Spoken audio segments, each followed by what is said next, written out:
Welcome my dear students to our next class of financial management. Okay, അപ്പോൾ നമ്മൾ ഇന്ന് കുറച്ച് പ്രോബ്ലമാണ് നമുക്ക് സ്റ്റാർട്ട് ചെയ്യേണ്ടത്. കഴിഞ്ഞോടുകൂടി നമ്മുടെ വർക്കിംഗ് ക്യാപിറ്റലിൻ്റെ തിയറി എല്ലാം നമ്മൾ കഴിഞ്ഞു പോയിട്ടുണ്ടായിരുന്നു കേട്ടോ. എന്താ last class that we have discussed an important topic ആയിരുന്നു, that is factors determining working capital requirement. ഞാൻ പറഞ്ഞിരുന്നു തിയറി എസ്സേ ചോദിക്കാൻ സാധ്യതയുള്ള ഒരു ഇതാണെന്ന് പറഞ്ഞു. അതിൻ്റെ ഒപ്പം തന്നെ നമ്മൾ ഓപ്പറേറ്റിംഗ് സൈക്കിൾ എന്നുള്ളത് പഠിച്ചു. അപ്പോൾ ഞാൻ പറഞ്ഞിരുന്നു ഓപ്പറേറ്റിംഗ് സൈക്കിൾ പഠിക്കുമ്പോൾ അത് നമുക്ക് നന്നായി മനസ്സിലാക്കിയെങ്കിൽ നമുക്ക് ദാറ്റ് എവിടെ നമുക്ക് ഉപകാരപ്പെടും, ഈ പ്രോബ്ലം ചെയ്യുമ്പോൾ നമുക്കത് helpful ആയിരിക്കും. And today that we are going to discuss about what are the different methods of estimating. ശ്രദ്ധിക്കുക കേട്ടോ, എസ്റ്റിമേറ്റ് ചെയ്യാണ്, എസ്റ്റിമേറ്റിംഗ് വർക്കിംഗ് ക്യാപിറ്റൽ റിക്വയർമെൻറ്റ്സ്. അപ്പം ഈ വർക്കിംഗ് ക്യാപിറ്റൽ നമ്മൾ പഠിച്ചതാണല്ലേ, വർക്കിംഗ് ക്യാപിറ്റൽ എന്ന് പറയുന്നത് അത്രമാത്രം ഒരു ദാറ്റ് ഈസ് ഒരു കമ്പനി അല്ലെങ്കിൽ ഓർഗനൈസേഷൻ ഇമ്പോർട്ടൻ്റ് ആണ്.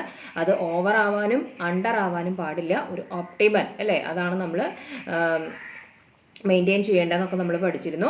അപ്പോൾ നമ്മൾ ഇന്നത് അങ്ങനെ എങ്ങനെയാണ് ഒരു ഓർഗനൈസേഷനിൽ അങ്ങനെ ഒരു കൃത്യമായിട്ടൊരു എസ്റ്റിമേഷൻ നടത്തുക, ഓവർ എസ്റ്റിമേഷൻ നടത്താതെയും അണ്ടർ എസ്റ്റിമേഷൻ നടത്താതെയും എങ്ങനെയാണ് ഒരു ഒപ്റ്റിമലിലേക്ക് പോകുക. അപ്പോൾ അതിനുവേണ്ടി ഒരുപാട് മെത്തേഡ്സുകൾ എന്ത് ചെയ്യുന്നുണ്ട്, അഡോപ്റ്റ് ചെയ്യാം നമുക്ക്.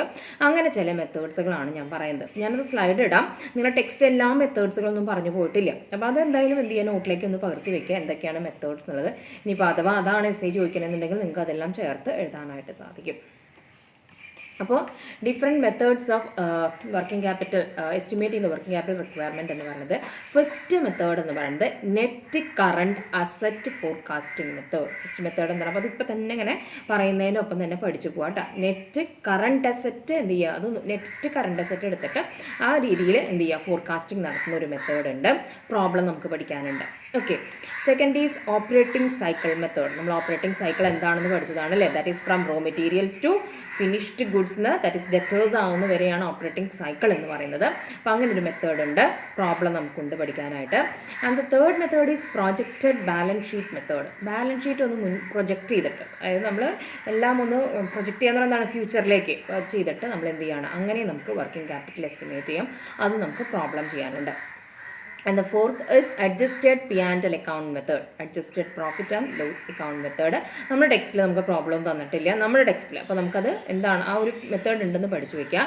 And the fifth one is cash flow forecast method. അപ്പോൾ ഇങ്ങനെ 5 മെത്തേഡ് ഉണ്ടെന്ന് നിങ്ങൾ എന്ത് ചെയ്യുക, ക്ലാസിഫൈ ചെയ്ത് അങ്ങനെ എഴുതി വയ്ക്കുക. അപ്പോൾ ആദ്യം തന്നെ എഴുതാലോ അങ്ങനെ. അപ്പോൾ ഈ 5 മെത്തേഡുകളാണ് നമുക്ക് പഠിക്കാനുള്ളത്.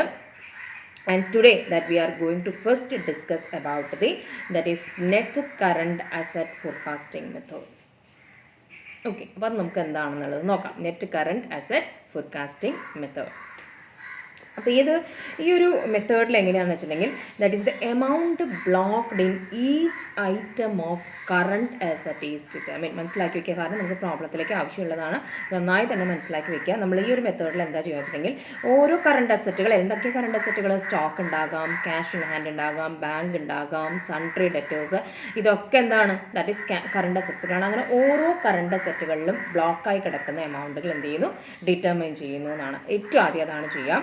എന്നിട്ട് എന്ത് ചെയ്യും, അതിനുശേഷം കറണ്ട് ലയബിലിറ്റീസിൻ്റെ വാല്യൂവിലേക്ക് അറിവ് ചെയ്യും. കറണ്ട് ലയബിലിറ്റീസ് എന്ന് പറഞ്ഞാൽ സൺട്രി ക്രെഡിറ്റേഴ്സ് ഉണ്ടായിരിക്കാം അല്ലേ, ദാറ്റ് ഈസ് അങ്ങനെ ബിൽസ് പേയബിൾ, അങ്ങനെയുള്ള ഔട്ട്സ്റ്റാൻഡിങ് എക്സ്പെൻസുകൾ, അതൊക്കെ കറണ്ട് ലയബിലിറ്റീസിൽ കിടക്കുന്നുണ്ടായിരിക്കാം.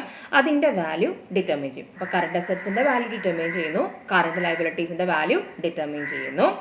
ആൻഡ് എന്ത് ചെയ്യുന്നു, the difference between the total estimated amount of current assets and current liabilities gives the net working capital requirement of the firm. എന്നിട്ട് ഇതിൻ്റെ രണ്ടിൻ്റെ എന്ത് ചെയ്യുക, അത്രേ ഉള്ളൂ. അതായത് കറണ്ട് അസറ്റ്സ് ഡിറ്റർമിൻ ചെയ്ത് അതിന്ന് കറണ്ട് ലയബിലിറ്റീസ് ഡിറ്റർമിൻ ചെയ്ത് അത് എന്ത് ചെയ്യുന്നു, മൈനസ് ചെയ്യുന്നു. അപ്പോൾ നമുക്ക് എന്ത് കിട്ടുന്നതാണ് പറയുന്നത്. അപ്പോൾ ഈ ബേസിക് ഈ ഒരു ലൈൻ തന്നെ നമ്മൾ പ്രോബ്ലം ചെയ്യുമ്പോഴും ഓർത്ത് വെച്ചാൽ മതി. ദാറ്റ് ഈസ് ഫസ്റ്റ് നമുക്ക് പറ്റേണ്ടത് ഏതൊക്കെയാണ് കറണ്ട് അസറ്റ്സുകളെന്നും ഏതൊക്കെയാണ് കറണ്ട് ലയബിലിറ്റീസ് എന്നും ഐഡൻറ്റിഫൈ ചെയ്യാൻ പറ്റുക എന്നുള്ളതാണ് കേട്ടോ. അതാണ് ദാറ്റ് ഈസ് ഫസ്റ്റ് നമ്മൾ ഓർത്ത് വെക്കേണ്ടതെന്ന് പറയുന്നത്. അതാണ് ചെയ്യണത്. എന്നിട്ട് എന്താ ചെയ്യുക ഈ മെത്തേഡിൽ. അപ്പോൾ ഇത്രയും കണ്ടു, നമുക്ക് നെറ്റ് ഒരു എസ്റ്റിമേഷൻ കിട്ടി ഫോർ വർക്കിംഗ് ക്യാപിറ്റൽ റിക്വയർമെൻറ്റിന്.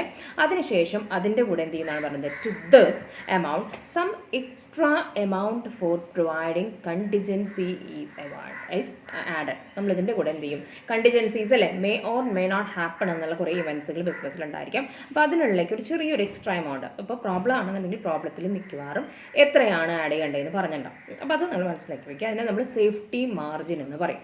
ആ സേഫ്റ്റി മാർജിൻ നമ്മൾ എന്ത് ചെയ്യുന്നു, അത് ആ ഈ നെറ്റ് വർക്കിംഗ് ക്യാപിറ്റൽ കിട്ടില്ലേ അതിൻ്റെ കൂടെ നമ്മൾ ആഡ് ചെയ്യുന്നു. ദി എക്സ്ട്രാ ഈസ് എമൗണ്ട്, ഇനി എക്സ്ട്രാ എമൗണ്ട് കാൽക്കുലേറ്റ് ചെയ്യുന്നത് is calculated as A fixed percentage of the net working capital. നമുക്കിപ്പോൾ നെറ്റ് വർക്കിംഗ് ക്യാപിറ്റൽ നമ്മൾ കണ്ടുപിടിച്ച് വെച്ചിട്ടുണ്ടായിരിക്കും, അതിൻ്റെ ഒരു ഫിക്സഡ് പെർസെൻറ്റേജ്, അത് നമുക്ക് ആ പെർസെൻറ്റേജ് ഞാൻ പറഞ്ഞില്ലേ പ്രോബ്ലത്തിൽ തന്നിരിക്കും. അപ്പോൾ നമ്മൾ നെറ്റ് വർക്കിംഗ് ക്യാപിറ്റൽ കണ്ടുപിടിച്ച് കഴിഞ്ഞാൽ അതിൻ്റെ ഇത്ര ശതമാനം അതിൻ്റെ കൂടിലേക്ക് എന്ത് ചെയ്യുക, ആഡ് ചെയ്യുക, അതാണ് വേണ്ടത്. Percentage of the net working capital arrived at by deducting the total current liabilities from the total current asset. അങ്ങനെയല്ല നമുക്ക് കിട്ടിയത്, കറണ്ട് അസറ്റ്സ് നിന്ന് കറണ്ട് ലയബിലിറ്റീസ് കുറച്ച് കഴിഞ്ഞപ്പോൾ നമുക്ക് നെറ്റ് വർക്കിംഗ് ക്യാപിറ്റൽ കിട്ടി. അതിൻ്റെ കൂടെ നമ്മൾ എന്ത് ചെയ്തു, അതിൻ്റെ ഒരു ഫോർ എക്സാമ്പിൾ 10% ആണെന്ന് പറഞ്ഞിട്ടുണ്ടെങ്കിൽ അതിൻ്റെ 10% കൂടി ഈ വർക്കിംഗ് ക്യാപിറ്റലിൻ്റെ കൂടെ ആഡ് ചെയ്താൽ നമുക്ക് എന്ത് കിട്ടുന്നതാണ് പറയുന്നത്, എസ്റ്റിമേറ്റഡ് വർക്കിംഗ് ക്യാപിറ്റൽ റിക്വയർമെൻറ്റ് കിട്ടും. അതാണ് നമ്മുടെ ഫസ്റ്റ് മെത്തേഡിൽ ചെയ്യുന്നതെന്ന് പറയുന്നത്. At the time of finding out the amount blocked by way of debtors the probable or would be profit, അത് നമ്മൾ ശ്രദ്ധിക്കേണ്ടത്. അപ്പോൾ നമുക്ക് ചിലപ്പോൾ നമുക്കൊരു അസംഷനിലൊക്കെ പ്രോബ്ലം ചെയ്യേണ്ടതായിട്ട് വരും. അപ്പോൾ ടെക്സ്റ്റിൽ നിങ്ങൾ എന്ത് ചെയ്യുക, കറക്റ്റായിട്ടൊന്ന് മാർക്ക് ചെയ്ത് വയ്ക്കാം. അതായത് നമ്മളിങ്ങനെ പ്രത്യേകിച്ച് ഡെറ്റേഴ്സിൽ മനസ്സിലാക്കി വയ്ക്കുക, ഡെറ്റേഴ്സിൽ എമൗണ്ട് ബ്ലോക്ക് ചെയ്ത് കിടക്കുന്നത് കണ്ടുപിടിക്കും. ഓരോ കറണ്ട് അസറ്റ്സിൻ്റെയും കണ്ടുപിടിക്കുമല്ലോ. അപ്പോൾ അതിലൊരു കറണ്ട് അസറ്റാണ് ഡെറ്റേഴ്സ് എന്ന് പറയുന്നത്. ആ ഡെറ്റേഴ്സിൽ ബ്ലോക്ക് ചെയ്ത് കിടക്കുന്ന എമൗണ്ട് കണ്ടുപിടിക്കുന്ന സമയത്ത് ചിലപ്പോൾ എന്താണ് പറയുന്നത്, probable or would be profit, നമുക്ക് എസ്റ്റിമേഷൻ ആണല്ലോ തയ്യാറാക്കുന്നത്. അപ്പോൾ നമുക്ക് ഉണ്ടാവാൻ സാധ്യതയുള്ള പ്രോഫിറ്റ് ചിലപ്പോൾ നമ്മൾ എന്ത് ചെയ്യും, may or may not be consider, ചിലപ്പോൾ കൺസിഡർ ചെയ്യും, ചിലപ്പോൾ കൺസിഡർ ചെയ്യില്ല. അപ്പോൾ ഒരു കൺഫ്യൂഷൻ വരുമ്പോൾ എങ്ങനെയാണെന്നുള്ളതാണ്. ഇപ്പോൾ നിങ്ങൾ കൺസിഡർ ചെയ്യുന്നില്ലെങ്കിൽ താഴെ നോട്ടായിട്ട് കൊടുക്കുക ഇസ് നോട്ട് കൺസിഡേർഡ് എന്നുള്ളത്, അല്ലെങ്കിൽ പ്രോബ്ലത്തിൽ കൃത്യമായിട്ട് പറയാം കൺസിഡർ ചെയ്യേണ്ട അല്ലെങ്കിൽ കൺസിഡർ ചെയ്യണം എന്നുള്ളത് കേട്ടോ. അതാണ് പറയണത്. കാരണം അങ്ങനെ ഒരു may or may not be ഒരു കറക്റ്റ് ഡിസിഷനിലേക്ക് വരാത്തതിനുള്ള റീസൺ എന്ന് പറയുന്നത് the argument is that funds provided by profit may or may not be used as working capital. അതായത് അവിടെ ഒരു ആർഗ്യുമെൻ്റ് ഉണ്ട്. അതായത് നമുക്ക് പ്രോഫിറ്റിൽ നിന്ന് വർക്കിംഗ് ക്യാപിറ്റലിലേക്ക് ദാറ്റ് ഈസ് നമ്മൾ എടുക്കുന്ന ഫണ്ട് ഉണ്ടല്ലോ, അതായത് പ്രോഫിറ്റിൽ നിന്ന് നമുക്ക് പ്രോഫിറ്റ് കിട്ടിയാൽ നമ്മളതൊരു ഫണ്ട് മാറ്റി വയ്ക്കുമല്ലോ. ആ ഫണ്ട് ചിലപ്പോൾ ചില ഫേംസ് വർക്കിംഗ് ക്യാപിറ്റലിന് വേണ്ടി യൂസ് ചെയ്യും, ചിലർ എന്ത് ചെയ്യില്ല, അത് യൂസ് ചെയ്യില്ല. അപ്പോൾ അങ്ങനെ ഒരു തർക്ക വിഷയമുള്ളത് കൊണ്ട് ഈ ഡെറ്റേഴ്സ് കൺവേർട്ട് ചെയ്യുമ്പോഴല്ലോ നമുക്ക് എന്ത് കിട്ടുന്നത്, ക്യാഷ് കിട്ടുന്നത്. ക്രെഡിറ്റ് സെയിൽസ് ക്യാഷായി മാറുമ്പോൾ നമ്മുടെ ബിസിനസ്സിലേക്കുള്ള ലാഭം, ബാക്കി എല്ലാ എക്സ്പെൻസസുകൾ കഴിഞ്ഞിട്ട്. അപ്പോൾ അത് അങ്ങനെ ഒരു ട്വിസ്റ്റ് അവിടെ ഉണ്ട്. May or may not be considered എന്നുള്ളതാണ്. റീസൺ ഈസ് ദാറ്റ് എന്താണ്, ഈ പ്രോഫിറ്റിൽ നിന്ന് കിട്ടുന്ന ഫണ്ട് നമ്മൾ ചില സമയങ്ങളിൽ അത് എന്ത് ചെയ്യും, വർക്കിംഗ് ക്യാപിറ്റലിന് വേണ്ടി യൂസ് ചെയ്യും, ചില സമയങ്ങളിൽ അത് യൂസ് ചെയ്യാറില്ല എന്നുള്ളൊരു ആർഗ്യുമെൻ്റ് അവിടെ ഉണ്ട്. മനസ്സിലാക്കി വെക്കണം, കാരണം നമ്മൾ പഠിക്കുകയല്ലേ, അപ്പോൾ നമുക്കത് അറിഞ്ഞിരിക്കണം. ഇത്രയാണ് അതിൻ്റെ തിയറിറ്റിക്കൽ ഭാഗം എന്ന് പറയുന്നത്. ഇനി അതെങ്ങനെയാണ്, അതിന് കൃത്യമായിട്ടുള്ള നമുക്കൊരു 8 സ്റ്റെപ്സ് തന്നിട്ടുണ്ട്. ഞാൻ കൃത്യമായിട്ട് സ്ലൈഡ് ഇടാം, നിങ്ങളുടെ ടെക്സ്റ്റിലുണ്ട് എങ്കിൽ പോലും ആ സ്ലൈഡ് നോക്കി കറക്റ്റായിട്ടും ടെക്സ്റ്റിൽ നോക്കി കമ്പയർ ചെയ്യാം. അപ്പോൾ നമുക്ക് പലതരത്തിലുള്ള ഓർഗനൈസേഷൻസ് ഉണ്ട് അല്ലേ. മാനുഫാക്ചറിങ് ഓർഗനൈസേഷൻസ് ഉണ്ടായിരിക്കാം. മാനുഫാക്ചറിങ്ങിൻ്റെ പ്രത്യേകം എന്താണ്, റോ മെറ്റീരിയൽസ് വാങ്ങി ഫിനിഷ്ഡ് ഗുഡ്സ് ആക്കുന്ന വരെയുള്ള എല്ലാ കാര്യങ്ങളും ചെയ്യും. ട്രേഡിംഗ് ആണെങ്കിൽ എങ്ങനെയാണ്, അവർ ഓൾറെഡി ഫിനിഷ്ഡ് ഗുഡ്സ് വാങ്ങിയിട്ട് അതെന്തിലേക്ക് പോകും, അത് വിൽക്കുക മാത്രം ചെയ്യും, അവിടെ പ്രൊഡക്ഷൻ നടക്കുന്നില്ല.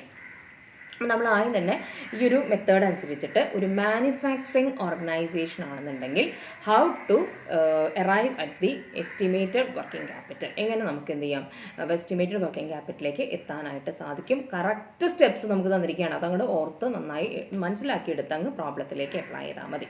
അപ്പോൾ ആദ്യം നമ്മൾ നോക്കേണ്ടത് ഫോർ എ മാനുഫാക്ചറിങ് ഓർഗനൈസേഷൻ, ഒരു മാനുഫാക്ചറിങ് ഓർഗനൈസേഷൻ ആണെങ്കിൽ ഒരു 8 സ്റ്റെപ്സ് നമുക്ക് പറഞ്ഞു തന്നിട്ടുണ്ട്. അതിൽ ഫസ്റ്റ് എന്താണ് നോക്കാം, the length of time for which raw materials are to remain in stores before they are issued to production. അപ്പോൾ അത് ആദ്യം നമ്മൾ അതിൽ നോക്കേണ്ടത് എന്താണ്, നമ്മൾ മാനുഫാക്ചറിങ് കൺസേൺ ആണ്, നമുക്ക് റോ മെറ്റീരിയൽസ് ആവശ്യമുണ്ട്. നമ്മളവിടെ നോക്കേണ്ടത് ഈ റോ മെറ്റീരിയൽസ് വാങ്ങിയിട്ട് പ്രൊഡക്ഷൻ ഡിപ്പാർട്ട്മെൻറ്റിലേക്ക് പോകണമല്ലേ, ആ പ്രൊഡക്ഷൻ ഡിപ്പാർട്ട്മെൻറ്റിലേക്ക് പോകാതെ എത്ര കാലം അത് സ്റ്റോറിൽ തന്നെ കിടക്കുന്നുണ്ട്, അതിൻ്റെ ആ ലെങ്ത്ത് ആദ്യം അത് നമ്മൾ എന്ത് ചെയ്യും നോക്കും. ഇതാണ് the length of time for which, കണ്ടോ, റോ മെറ്റീരിയൽസ്. അപ്പോൾ റോ മെറ്റീരിയൽസ് നോക്കി വെച്ചാൽ മതി are to be remain in stores. എപ്പോൾ വരെയുള്ളതാണ്, before they are issued for പ്രൊഡക്ഷന് കൊടുക്കുന്നത് വരെ എത്ര കാലം സ്റ്റോഴ്സിലുണ്ട് എന്നുള്ളതാണ് ആദ്യം നമ്മൾ നോക്കുന്നത്. സെക്കൻഡ് എന്താണ്, the length of the production cycle or work in process. അപ്പോൾ അതൊന്ന് അണ്ടർലൈൻ ചെയ്ത് വെച്ചാൽ മതി. അതായത് നമ്മുടെ വർക്ക് ഇൻ പ്രോഗ്രസ്. ഇനി നമ്മൾ റോ മെറ്റീരിയൽസ് സ്റ്റോറിൽ നിന്ന് ഇഷ്യൂ ചെയ്ത് കൊണ്ടുപോയി പക്ഷേ അത് ഫിനിഷ്ഡ് പ്രോഡക്റ്റ്സ് ആവോ ഇല്ല അല്ലേ, അത് വർക്ക് ഇൻ പ്രോഗ്രസ് ആയിട്ട് കിടക്കുന്നുണ്ടായിരിക്കും. അങ്ങനെയാണെങ്കിൽ എത്ര കാലം അത് വർക്ക് ഇൻ പ്രോഗ്രസ് ആയിട്ട് കിടക്കുന്നുണ്ട് അല്ലെങ്കിൽ പ്രൊഡക്ഷൻ സൈക്കിളിൽ കിടക്കുന്നുണ്ട്. That is the time taken for conversion of raw material into finished goods. അതായത് റോ മെറ്റീരിയൽ ഫിനിഷ്ഡ് ഗുഡ്സ് ആയിട്ട് മാറാൻ എത്ര സമയമെടുക്കുന്നു എന്നുള്ളത് നമ്മൾ എന്ത് ചെയ്യുന്നു നോക്കുന്നു. തേർഡ് എന്ത് ചെയ്യും, the length of the sales cycle during which finished goods are to be kept waiting for sales. അപ്പോൾ ഫിനിഷ്ഡ് ഗുഡ്സ് എന്ന് കൃത്യമായിട്ട് തന്നിട്ടുണ്ട്. അതായത് ഇനി സെയിൽസിലേക്ക് പോകുന്നതിന് മുൻപ് എത്ര കാലം, ചിലപ്പോൾ നമ്മൾ ഉണ്ടാക്കിയ വശമൊന്നും വിറ്റുപോയെന്ന് വരില്ല അല്ലേ, അങ്ങനെയാണെങ്കിൽ എത്ര കാലം ആ ഫിനിഷ്ഡ് ഗുഡ്സ് സ്റ്റോറിൽ കിടക്കുന്നുണ്ട്, അതായത് സെയിലാവാൻ കാത്തുകൊണ്ട് എത്ര കാലം ഫിനിഷ്ഡ് ഗുഡ്സ് കിടക്കുന്നുണ്ട്, ആ ലെങ്ത്ത് നമ്മൾ ഡിറ്റർമിൻ ചെയ്യുന്നു. അപ്പോൾ ആദ്യത്തെ മൂന്നെണ്ണം ക്ലിയർ ആയില്ലേ. ഇനി എന്താണ് ഫോർത്ത് പറയുന്നത്, the average period of credit allowed to customers. നമ്മൾ പറഞ്ഞിരുന്നു നമ്മളെപ്പോഴും എന്തിലേക്ക് പോകും, ക്യാഷ് സെയിൽസിനേക്കാൾ കൂടുതൽ ഓർഗനൈസേഷൻസ് പ്രിഫർ ചെയ്യുക എന്താണ്, ക്രെഡിറ്റ് സെയിൽസ് ആണെന്ന് പറഞ്ഞു അല്ലേ. അങ്ങനെയാണെന്നുണ്ടെങ്കിൽ നമ്മൾ ക്രെഡിറ്റിന് കൊടുത്തു, കസ്റ്റമേഴ്സിന് ക്രെഡിറ്റിന് സാധനങ്ങൾ വിറ്റു, അത് കഴിഞ്ഞിട്ട് നമ്മൾ ഒരു ആവറേജ് എത്ര കാലം കസ്റ്റമർക്ക് കൊടുക്കുന്നുണ്ട് കാശ് കിട്ടാനായിട്ട്. 2 months ആണോ 3 months ആണോ 6 months കഴിഞ്ഞിട്ട് നിങ്ങൾ പേയ്മെൻറ്റ് തന്നാൽ മതി. അങ്ങനെയാണെങ്കിൽ അതൊരു ആവറേജ് പീരീഡ് കസ്റ്റമേഴ്സിന്, അതായത് ഡെറ്റേഴ്സ് എന്നുള്ളത് അവിടെ ഓർത്ത് വയ്ക്കാം. Okay, the average period of credit allowed to customers എന്ന് കണ്ടാൽ ഉടനടി debtors one of the current asset ആണത്. ഇനി ഫിഫ്ത്ത് എന്താണ് ചെയ്യേണ്ടത്, the amount of cash required to pay day to day expense of the business. ഇനി നമുക്ക് petty cash day to day എക്സ്പെൻസുകൾ കുറേണ്ടായിരിക്കും അല്ലേ, അതിന് എത്രയാണ്. അപ്പോൾ അത് എല്ലാ പ്രോബ്ലത്തിലും അത് വരാറില്ല, പക്ഷെ നമ്മൾ പഠിച്ചു വെക്കണം. സാധാരണ ആദ്യത്തെ 4 കാര്യങ്ങളാണ് നമുക്ക് ഉണ്ടാവാറ്.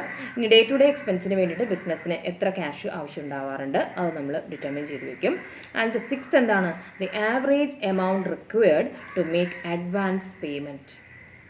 Clear, advance payment. അപ്പോൾ അതൊക്കെ നമ്മൾ കറണ്ട് അസറ്റ്സിൽ പഠിക്കുന്ന കാര്യങ്ങളാണ്. അഡ്വാൻസ് പേയ്മെൻറ്റുകൾ നമ്മൾ എഴുതും, അതേസമയം ഔട്ട്സ്റ്റാൻഡിങ് എവിടെ എഴുതും, കറണ്ട് ലയബിലിറ്റീസിൽ എഴുതും അല്ലേ. അപ്പോൾ നമ്മൾ എന്തെങ്കിലും അഡ്വാൻസ് പേയ്മെൻറ്റ് എപ്പോഴെങ്കിലും നമുക്ക് കൊടുക്കേണ്ടി വന്നാൽ അതൊരു ആവറേജ് എത്ര എമൗണ്ട് ഉണ്ട് എന്നുള്ളത് എന്ത് ചെയ്യും, ദാറ്റ് ഈസ് നമ്മൾ കണക്കാക്കും. Clear, the average amount required to make advance payment ഉണ്ടെങ്കിൽ, ഇഫ് എനി ഉണ്ടെങ്കിൽ അത് ഏകദേശം എത്ര നമുക്ക് അതിനായി മാറ്റി അത് നോക്കേണ്ടതായിട്ട് വരും, അതിനെടുക്കേണ്ടതായിട്ട് വരും. അങ്ങനെ ഈ പറയുന്ന 6 സ്റ്റെപ്സ് കൃത്യമായിട്ട് മനസ്സിലാക്കി വയ്ക്കുക. അല്ലേ. അപ്പോൾ ഇതിൻ്റെയൊക്കെ ഒരു നേച്ചർ ഒന്ന് നോക്കിയാൽ നമ്മൾ ഓരോന്നെടുത്ത് നേച്ചർ നോക്കിയാൽ റോ മെറ്റീരിയൽസ് സ്റ്റോറിൽ കിടക്കുകയാണ് അല്ലേ, സ്റ്റോക്ക് എന്നുള്ളതാണ് കറണ്ട് അസറ്റാണ്. രണ്ടാമതാണ് വർക്ക് ഇൻ പ്രോഗ്രസ്, സ്റ്റോക്കിന്ന് റോ മെറ്റീരിയൽസ് ആയിട്ട് ബന്ധപ്പെട്ട് തന്നെയാണ്, കറണ്ട് അസറ്റാണ്. ഇനി എന്താണ് ഫിനിഷ്ഡ് ഗുഡ്സ്, സ്റ്റോക്കിൽ എടുക്കുന്ന ഐറ്റാണ്, സ്റ്റോക്കാണ്, അപ്പോൾ അതെന്താണ്, ദാറ്റ് ഇസ് കറണ്ട് അസറ്റാണ്. ഡെറ്റേഴ്സ് നമുക്ക് എന്തായാലും അറിയാം എന്താണ്, കറണ്ട് അസറ്റാണ്. ഡേ ടു ഡേ എക്സ്പെൻസിന് വരുന്നത് അല്ലേ, ചെറിയ കറണ്ട് അസറ്റിൽ വരുന്ന ചെറിയ എമൗണ്ടുകളാണ് കറണ്ട് അസറ്റിലാണ്. അഡ്വാൻസ് പേയ്മെൻറ്റ് കറണ്ട് അസറ്റാണ്. ഇപ്പോൾ ഈ പറയുന്ന 6 ഐറ്റംസും എന്തിൽ വരുന്നതാണ്, കറണ്ട് അസറ്റിൽ വരുന്നത്. അപ്പോൾ നമ്മൾ ഈ മെത്തേഡിൽ പറയുന്നത് എന്താണ്, നമ്മൾ ഇതിൽ കിടക്കുന്ന ഓരോന്നിൻ്റെയും കറണ്ട് അസറ്റിൻ്റെ എമൗണ്ടുകൾ കണ്ടുപിടിക്കുന്നു അല്ലേ. അപ്പോൾ നമ്മൾ ഈ 6 പോയിന്റുകൾ ഓർത്ത് വയ്ക്കാം. Then we can move to the 7th step. അപ്പോൾ അത് ഞാനൊന്ന് ഇറ്റാലിക്കലി കാണിച്ചിട്ടൊന്ന് വേർതിരിച്ചറിയാനാണ്. നമുക്കതിൻ്റെ നേച്ചർ കണ്ടാൽ we have to know whether it is a current asset or current liability എന്ന് നമുക്കറിയണം. എന്താണ് അതിൽ പറയുന്നത്, 7th step, the average credit period expected to be allowed by suppliers. അപ്പോൾ ബിസിനസ്സിൻ്റെ സപ്ലയേഴ്സ് എന്ന് പറഞ്ഞാൽ ആരായിരിക്കും, ഈ റോ മെറ്റീരിയൽസ് തരുന്ന ആളുകൾ അല്ലേ, സപ്ലൈ ചെയ്യുന്നവർ. അപ്പോൾ നമ്മൾ ബിസിനസ് എപ്പോഴും ക്യാഷിലാണോ റോ മെറ്റീരിയൽസ് വാങ്ങിക്കുക, അല്ല അല്ലേ, ക്രെഡിറ്റിലാണ് എപ്പോഴും നമ്മൾ വാങ്ങിക്കുക. കാരണം കാശ് നമ്മൾ പറഞ്ഞ പോലെ റോളിംഗ് ആണ്. അപ്പോൾ എത്ര കാലം സപ്ലയേഴ്സ് നമുക്ക് എന്ത് ചെയ്യും, ദാറ്റ് ഈസ് നമുക്ക് പൈസ ഇത്ര ഒരു 2 months കഴിഞ്ഞിട്ട് നിങ്ങൾ തന്നാൽ മതി, അല്ലെങ്കിൽ ഒരു 3 months തന്നിട്ട് നിങ്ങൾ ബിസിനസ് തന്നാൽ മതി. അതായത് നമ്മുടെ സെയിൽസ് കൺവേർട്ട് ചെയ്ത് വന്നിട്ട് നമുക്ക് എന്ത് ചെയ്താൽ മതി, പേയ്മെൻറ്റ് നടത്തിയാൽ മതി. അപ്പോൾ ആ ഒരു പീരീഡ്, ആവറേജ് ആയിട്ടുള്ള ക്രെഡിറ്റ് പീരീഡ് നമുക്ക് സപ്ലയേഴ്സിൻ്റെ കയ്യിൽ നിന്ന് എത്ര ക്രെഡിറ്റ് പീരീഡ് കിട്ടാൻ സാധ്യതയുണ്ട് അതൊന്നും നമ്മൾ എന്ത് ചെയ്യുക, കണക്കാക്കി വെക്കുക. അപ്പോൾ സപ്ലയേഴ്സ് എന്ന് പറഞ്ഞാൽ തന്നെ നമ്മൾ മനസ്സിലാക്കി വെക്കുക, ദാറ്റ് ഈസ് ആരാണ്, അവർ ക്രെഡിറ്റേഴ്സ് ആണ്. ക്രെഡിറ്റേഴ്സ് എന്ന് പറഞ്ഞാൽ ആരാണ്, ദാറ്റ് ഈസ് ആരാണെന്നല്ല എന്തിൽ കിടക്കുന്നവരാണ്, ബിസിനസ് പണം കൊടുക്കാനുള്ളവർ, അവരാണ് ക്രെഡിറ്റേഴ്സ് അല്ലേ. എന്തിൽ വരുന്നതാണ്, കറണ്ട് ലയബിലിറ്റീസ് ആണ്. അപ്പോൾ കണ്ടോ, സോ 7th ഐറ്റം വരുന്നത് കറണ്ട് ലയബിലിറ്റീസ് ആണ്. ആൻഡ് 8th ഐറ്റം എന്താണ്, time lag in the payment of wages and other expenses. ബിസിനസ്സിന് കൃത്യമായിട്ട് വേജ് കൊടുക്കാൻ സാധിച്ചില്ലെങ്കിൽ നമ്മൾ അതിനെ വിളിക്കുന്ന പേരാണ് ഔട്ട്സ്റ്റാൻഡിങ് വേജസ്. കാരണം അതൊരു ലയബിലിറ്റി ആയിട്ടാണ് നമ്മൾ കാണുക, കറണ്ട് ലയബിലിറ്റി. കാരണം എന്നായാലും വേജ് എന്ത് ചെയ്യേണ്ടതാണ്, ബിസിനസ് കൊടുക്കേണ്ടത് തന്നെയാണ്. അപ്പോൾ വേജസ് ഉണ്ടാകുക, അതുപോലെ മറ്റെന്തെങ്കിലും എക്സ്പെൻസുകൾ ഉണ്ടായിരിക്കും, ഇപ്പോൾ അഡ്മിനിസ്ട്രേഷൻ എക്സ്പെൻസസുകൾ ഔട്ട്സ്റ്റാൻഡിംഗ് ആയിട്ട് നിൽക്കുന്നുണ്ടായിരിക്കും. അപ്പോൾ ഔട്ട്സ്റ്റാൻഡിംഗ് എന്ന് കണ്ടാൽ നമുക്കറിയാലേ അത് ഒരു കറണ്ട് ലയബിലിറ്റിയിൽ കിടക്കുന്ന ഒരു ഐറ്റമാണ്, liability side of the balance ഷീറ്റിൽ കാണിക്കുന്നതാണ്. അതും കറണ്ട് ലയബിലിറ്റീസിൻ്റെ കീഴിൽ. അപ്പോൾ ഈ 7ഉം 8ഉം എന്താണ്? ദാറ്റ് ഈസ് 2 കറണ്ട് ലയബിലിറ്റീസ് ഐറ്റമാണ്. അപ്പോൾ ഏകദേശം നമുക്ക് ആ പിക്ചർ ക്ലിയർ ആയി വരണം. നമ്മൾ പഠിച്ച തിയറി അനുസരിച്ച് എന്തായിരുന്നു? നമ്മൾ ടോട്ടൽ കറണ്ട് അസറ്റുകൾ എസ്റ്റിമേറ്റ് ചെയ്ത് ടോട്ടൽ കറണ്ട് നമ്മൾ കാൽക്കുലേറ്റ് ചെയ്ത് ടോട്ടൽ കറണ്ട് ലയബിലിറ്റീസും കിട്ടിക്കഴിഞ്ഞാൽ ഈ കറണ്ട് അസറ്റ്സിന് എന്ത് ചെയ്യുന്നു? കറണ്ട് ലയബിലിറ്റീസ് കുറയ്ക്കുന്നു. അപ്പോൾ നമുക്ക് എന്ത് കിട്ടുന്നതാണ് പറയുന്നത്? നെറ്റ് വർക്കിംഗ് ക്യാപിറ്റൽ നമുക്ക് കിട്ടുന്നതാണ് പറയുന്നത് അല്ലേ? Working capital requirement of the firm നമുക്ക് കിട്ടും. ക്ലിയർ? അപ്പോൾ ഇതാണ് ഈ 8 എണ്ണം നന്നായി തന്നെ ഞാൻ പറയും ബൈഹാർട്ടായിട്ട് തന്നെ പഠിച്ചു വെക്കുക എന്നുള്ളതാണ്. ബൈഹാർട്ട് എന്നല്ല, മനസ്സിലാക്കി വെച്ചിട്ടുണ്ടെങ്കിൽ നിങ്ങൾക്ക് ബൈഹാർട്ടിലേക്ക് പോകേണ്ട കാര്യം. ഇനി അങ്ങനെ പറ്റാത്തവരാണെങ്കിൽ ബൈഹാർട്ട് പഠിച്ചു വെക്കുക. നമുക്കത് പ്രോബ്ലം ചെയ്യുമ്പോൾ എന്തായാലും it will be useful for you. Okay, ഇനി എന്താണ് പറയുന്നത്? From the total amount blocked in current asset estimated on the basis of first 6 items given above. അപ്പോൾ നമ്മളിത് പറഞ്ഞിട്ടുള്ള ആദ്യത്തെ 6 ഉണ്ടല്ലേ, ആദ്യത്തെ 2 സ്ലൈഡിൽ ഞാൻ കാണിച്ച കാര്യങ്ങൾ അത് നോക്കിയിട്ട് നമ്മൾ എന്ത് കണ്ടുപിടിക്കുന്നതാണ് പറയുന്നത്? കറണ്ട് അസറ്റിൽ ബ്ലോക്ക് ചെയ്ത് കിടക്കുന്ന എമൗണ്ട്, ടോട്ടൽ എമൗണ്ട് കണ്ടുപിടിക്കുന്നു. എന്ത് ചെയ്യുന്നതാണ്? ഫസ്റ്റ് 6 items ഗിവൺ അപ്പോൾ അതിൽ നിന്ന് എന്ത് ചെയ്യും? The total of current liabilities എറൈവ്ഡ് at adding the last 2 items. അപ്പോൾ അതൊക്കെ ഞാൻ അണ്ടർലൈൻ ചെയ്ത് തന്നെ കാണിച്ചിട്ടുണ്ട്. നമ്മൾ കണ്ടിട്ടുള്ള 7th-ഉം 8th-ലും കണ്ടുപിടിച്ചിട്ടുള്ള ആ 2 അതിൽ വരുന്ന എമൗണ്ടുകൾ എന്ത് ചെയ്യുന്നതാണ് പറയുന്നത്? Is deducted. അതിൻ്റെ അപ്പോൾ അപ്പോൾ എങ്ങനെ വന്നു? Current assets minus current liabilities. Okay, അതൊന്ന് ഡിഡക്റ്റ് ചെയ്യുന്നു. And we will be able to find out the requirements of working capital. ഇതും അതേപോലെ തന്നെ അങ്ങോട്ട് പഠിച്ചു വയ്ക്കാം. അതൊരു ബുദ്ധിമുട്ടും ഇല്ല. ആദ്യത്തെ 6 items നിന്ന് അവസാനത്തെ 2 items-ൻ്റെ എമൗണ്ടുകൾ കുറയ്ക്കുന്നു. കുറച്ച് കഴിഞ്ഞിട്ടുണ്ടെങ്കിൽ നമുക്ക് എന്ത് കിട്ടുന്നു? That is working capital requirement കിട്ടുന്നു. ഓക്കെ, അപ്പോൾ ഇത് നമ്മൾ മാനുഫാക്ചറിങ് ഓർഗനൈസേഷൻ്റെ കാര്യത്തിലാണ് പഠിച്ചത്. ഇനി നമ്മൾ പഠിച്ച പ്രകാരം തിയറി പ്രകാരം എന്തായിരുന്നു? ഈ കിട്ടിയ എമൗണ്ടിൻ്റെ കൂടെ to this figure and extra amount കണ്ടോ, ഞാൻ അണ്ടർലൈൻ ചെയ്ത് വെച്ചിട്ടുണ്ട്. Required for contingencies, safety margin നമ്മൾ പറഞ്ഞ ഓർമ്മയില്ലേ? മേ ബി ആഡഡ്, ഞാൻ യെല്ലോയിൽ ഇട്ട് വെച്ചിട്ടുണ്ട്. May be added as A margin of safety. അതിൻ്റെ കൂടെ ഈ മാർജിൻ ഓഫ് സേഫ്റ്റി ആയിട്ട് നമ്മളൊരു സുരക്ഷ ഇട്ട് വെക്കുകയാണ്. വന്നു കഴിഞ്ഞാൽ അതിൽ നിന്ന് പൈസ എടുത്ത് ഉപയോഗിക്കാം. ചിലപ്പോൾ വിചാരിച്ചിരിക്കാതെ ചില കാര്യങ്ങൾ വരാം. അതിലേക്ക് ഒരു എക്സ്ട്രാ എമൗണ്ട് ആഡ് ചെയ്യുന്നു. ഇത്രയും കഴിഞ്ഞ് കഴിയുമ്പോൾ നമുക്ക് എന്ത് കിട്ടുന്നു? എസ്റ്റിമേറ്റഡ് വർക്കിംഗ് ക്യാപിറ്റൽ നമുക്ക് അറൈവ് ചെയ്യാം. That is according to the first method, net current asset forecasting method. അപ്പോൾ നമ്മളിത് പഠിച്ചത് ഒരു മാനുഫാക്ചറിങ് ഓർഗനൈസേഷൻ്റെ കാര്യത്തിലായിരുന്നു. ഇനി ഇതന്നെ ഒരു ട്രേഡിംഗ് കൺസേൺ ആണെങ്കിൽ, അപ്പോൾ ട്രേഡിംഗ് കൺസേൺ ആണെങ്കിൽ മനസ്സിലാക്കി വയ്ക്കാം, അവിടെ എന്തായാലും ഇങ്ങനത്തെ കാര്യങ്ങളൊന്നും ഉണ്ടായിരിക്കില്ല. റോ മെറ്റീരിയൽസ് അവർക്ക് ആവശ്യമില്ല, അവർ ഫിനിഷ്ഡ് ഗുഡ്സ് ആണ് വാങ്ങിച്ചു വയ്ക്കുക. അപ്പോൾ അതിൻ്റെ ഒരു പ്രത്യേകത അതിൽ പറഞ്ഞിട്ടുണ്ട്. In case of purely trading concerns points 1 and 2 would not arise. നമ്മൾ 8 പോയിന്റ് പഠിച്ചാൽ ആദ്യത്തെ 2 വേണ്ട. എന്തൊക്കെയാണ്? Length of the time for which raw materials remains in the store, കാരണം റോ മെറ്റീരിയൽസ് ട്രേഡിങ്ങിന് വേണ്ട. പിന്നെന്താണ് രണ്ടാമത്തെ? The length of the production cycle or working process. WIP ഉണ്ടായിരിക്കുമോ ട്രേഡിംഗ് കൺസേണിൽ? അവർക്ക് വേണ്ട. അവരങ്ങനെ ഫിനിഷ്ഡ് ഗുഡ്സ് വാങ്ങിയിട്ട് അത് അവർ മറിച്ച് വിൽക്കുകയാണ് ചെയ്യുന്നത്. അപ്പോൾ ആ 2 നമ്മൾ കൺസിഡർ ചെയ്യേണ്ട. Would not arise but all the other points from 3 to 8 are to be considered. അതായത് എവിടെ തൊട്ട്? സെയിൽസ് സൈക്കിൾ തൊട്ട് time lag in payment of wages and other expenses, അവിടെ തൊട്ടുള്ള എല്ലാം ഇതേപോലെ തന്നെ. അപ്പോൾ നമ്മൾ പഠിച്ചിട്ടുള്ള 3rd സ്റ്റെപ്പും 4th സ്റ്റെപ്പും 5th സ്റ്റെപ്പും 6th സ്റ്റെപ്പും add ചെയ്ത് അതിൽ നിന്ന് നമ്മൾ എന്ത് ചെയ്യും? 7th-ഉം 8th-ഉം കുറയ്ക്കും ട്രേഡിംഗ് കൺസേൺ ആണെങ്കിൽ. കാരണം അവർക്ക് 1st-ഉം 2nd-ഉം ആവശ്യമില്ല എന്ന് പറയുമ്പോൾ അത് എന്തുകൊണ്ട് എന്നുള്ളത് മനസ്സിലാക്കണം. എന്താണ്? ഇത് ട്രേഡിംഗ് കൺസേൺ ആണ്, അവർക്ക് റോ മെറ്റീരിയൽസ് ആവശ്യമില്ല, അതുകൊണ്ട് തന്നെ അവർക്ക് വർക്കിംഗ് പ്രോഗ്രസ് ഉണ്ടാവില്ല. അവർ റെഡിലി ഫിനിഷ്ഡ് പ്രോഡക്ട്സ് വാങ്ങി വിൽക്കുന്നവരാണ്. ക്ലിയർ? അതിനുശേഷം എന്താണ്? മാർജിൻ ഉണ്ടെങ്കിൽ കൃത്യമായിട്ട് ഇപ്പോൾ നമ്മളോട് പറയുകയാണെങ്കിൽ margin required is added as usual. Margin of safety ഉണ്ടെന്ന് നമ്മളോട് പറഞ്ഞിട്ടുണ്ടെങ്കിൽ അത് ആഡ് ചെയ്യും. ക്ലിയർ? അപ്പോൾ ഇത്രയാണ് നമുക്ക് എന്ത് ചെയ്യേണ്ടത്? ഇതിൻ്റെ തിയറിറ്റിക്കൽ ഭാഗം അറിഞ്ഞിരിക്കേണ്ടത്. ഈ തിയറി നന്നായി അറിഞ്ഞു കഴിഞ്ഞാൽ ദർ ഈസ് നോ ഡിഫിക്കൽട്ടി. നിങ്ങൾക്ക് ആ പ്രോബ്ലം ചെയ്യാനുണ്ടാവില്ല, ഒരു ബുദ്ധിമുട്ടും ഉണ്ടാവില്ല. നമുക്ക് ആദ്യം ഒരു പ്രോബ്ലം കാണുമ്പോൾ എങ്ങനെയെന്നുള്ളത് ഉണ്ടാവുമല്ലോ, അതല്ലാതെ നിങ്ങൾക്ക് ഒരു കൺഫ്യൂഷനും ഉണ്ടാവില്ല. ഒരെണ്ണം ചെയ്ത് കഴിയുമ്പോൾ പിന്നത്തെ മനസ്സിലാക്കിയെടുത്താൽ you can easily do it. Okay, അപ്പോൾ നമുക്ക് എന്ത് ചെയ്യാം? Let's enter in to our പ്രോബ്ലത്തിലേക്ക് നമുക്ക് പോകാം. അപ്പോൾ അതിൽ ഞാൻ നിങ്ങളുടെ ടെക്സ്റ്റിൽ തന്നെ ഒരു പ്രോബ്ലമാണ് തന്നിട്ടുള്ളത്. That is page number 227. പക്ഷേ അത് നോക്കിയിട്ട് ടെക്സ്റ്റിൽ അതേപോലെ കോപ്പി ചെയ്ത് വെക്കേണ്ട. കാരണം നമുക്ക് അറിയണം എങ്ങനെയാണ് ചെയ്യണത്. ഈ ഒരെണ്ണം അറിഞ്ഞു കഴിഞ്ഞാൽ നിങ്ങൾക്ക് പിന്നെ എന്ത് ചെയ്യാൻ പറ്റും? ഇത് ഫസ്റ്റ് പ്രോബ്ലമാണ്. ഈ ഒരു മെത്തേഡ് അനുസരിച്ച്, net current asset forecasting method അനുസരിച്ച് ഫസ്റ്റ് പ്രോബ്ലമാണ് നമ്മൾ പറയാനായിട്ട് പോകുന്നത്. അപ്പോൾ നമുക്ക് നോക്കാം ഏതാണ് problem. ABC limited gives the following information. അപ്പോൾ ആദ്യം തന്നെ പ്രോബ്ലം ശ്രദ്ധിച്ച് വായിക്കുക എന്നുള്ളതാണ്. അപ്പോൾ അതിലെന്തൊക്കെ തന്നിട്ടുണ്ട് നോക്കാം. Expected level of production 1,20,000 units. അതായത് ആ ഒരു ലിമിറ്റഡ് ABC ലിമിറ്റഡ് അവർ എക്സ്പെക്റ്റ് ചെയ്യുന്നത് 1,20,000 യൂണിറ്റ്സ് അവർ ഈ ഒരു കൊല്ലം പ്രൊഡ്യൂസ് ചെയ്യാമെന്ന് വിചാരിക്കുന്നു. ഇനി raw materials to remain in stock on an average. ഇത് വരുമ്പോൾ നമുക്കൊരു കാര്യം ഓർമ്മ വരണം. നമ്മൾ പഠിച്ച 8 സ്റ്റെപ്പിലെ ഫസ്റ്റ് സ്റ്റെപ്പാണത് അല്ലേ. നമ്മൾ അതിൻ്റെ ലെങ്ത്ത് അത് സ്റ്റോക്കിൽ റോ മെറ്റീരിയൽസ് പ്രൊഡക്ഷനിലേക്ക് പോകുന്നതിന് മുൻപ് എത്ര മാസം കിടക്കാൻ സാധ്യതയുണ്ട് റോ മെറ്റീരിയൽസ്? 2 മാസം. ഓക്കെ. ഇനി എന്താണ് processing period for each unit of product. അപ്പോൾ നമ്മുടെ 8 സ്റ്റെപ്പ് പഠിച്ചാൽ രണ്ടാമത്തെ സ്റ്റെപ്പ് ഓർമ്മ വരണം. അതായത് വർക്ക് ഇൻ പ്രോസസ്സിൽ കിടക്കാൻ, പ്രോസസ്സിങ് അല്ലെ, വർക്ക് ഇൻ പ്രോസസ്സ് അല്ലെങ്കിൽ പ്രൊഡക്ഷൻ സൈക്കിളിൽ കിടക്കാനായിട്ട് ഏകദേശം എത്ര കാലം കിടക്കുമെന്നാണ് പറയുന്നത്? Each unit of product 1 month കിടക്കും. ഓക്കെ. ഇനി തേർഡ് നോക്കിയേ, finished goods remain in stock on an average. അപ്പോൾ നമ്മൾ പഠിച്ച 8 സ്റ്റെപ്സിലെ തേർഡ് പോയിന്റ് നമുക്ക് കിട്ടും. തേർഡ് സ്റ്റേറ്റ്മെൻറ്റ് നോക്കാം. Length for sale cycle during which finished goods are to be kept waiting for sales. അപ്പോൾ അത് നമുക്ക് തന്നിട്ടുണ്ട്. അത് എത്രയാണ് തന്നിട്ടുണ്ട്? 3 months ആണ് തന്നിട്ടുണ്ട്. ഇനി എന്താണ് credit allowed to the customers from the date of dispatch. അപ്പോൾ ഞാൻ പറഞ്ഞു കസ്റ്റമേഴ്സ് എന്ന് കണ്ടാൽ ഉടനടി ആരാന്ന് മനസ്സിലാക്കുക? ഡെറ്റേഴ്സ് ആണ്. സപ്ലയേഴ്സ് എന്ന് കണ്ടാലേ ക്രെഡിറ്റേഴ്സിലേക്ക് വരുള്ളൂ.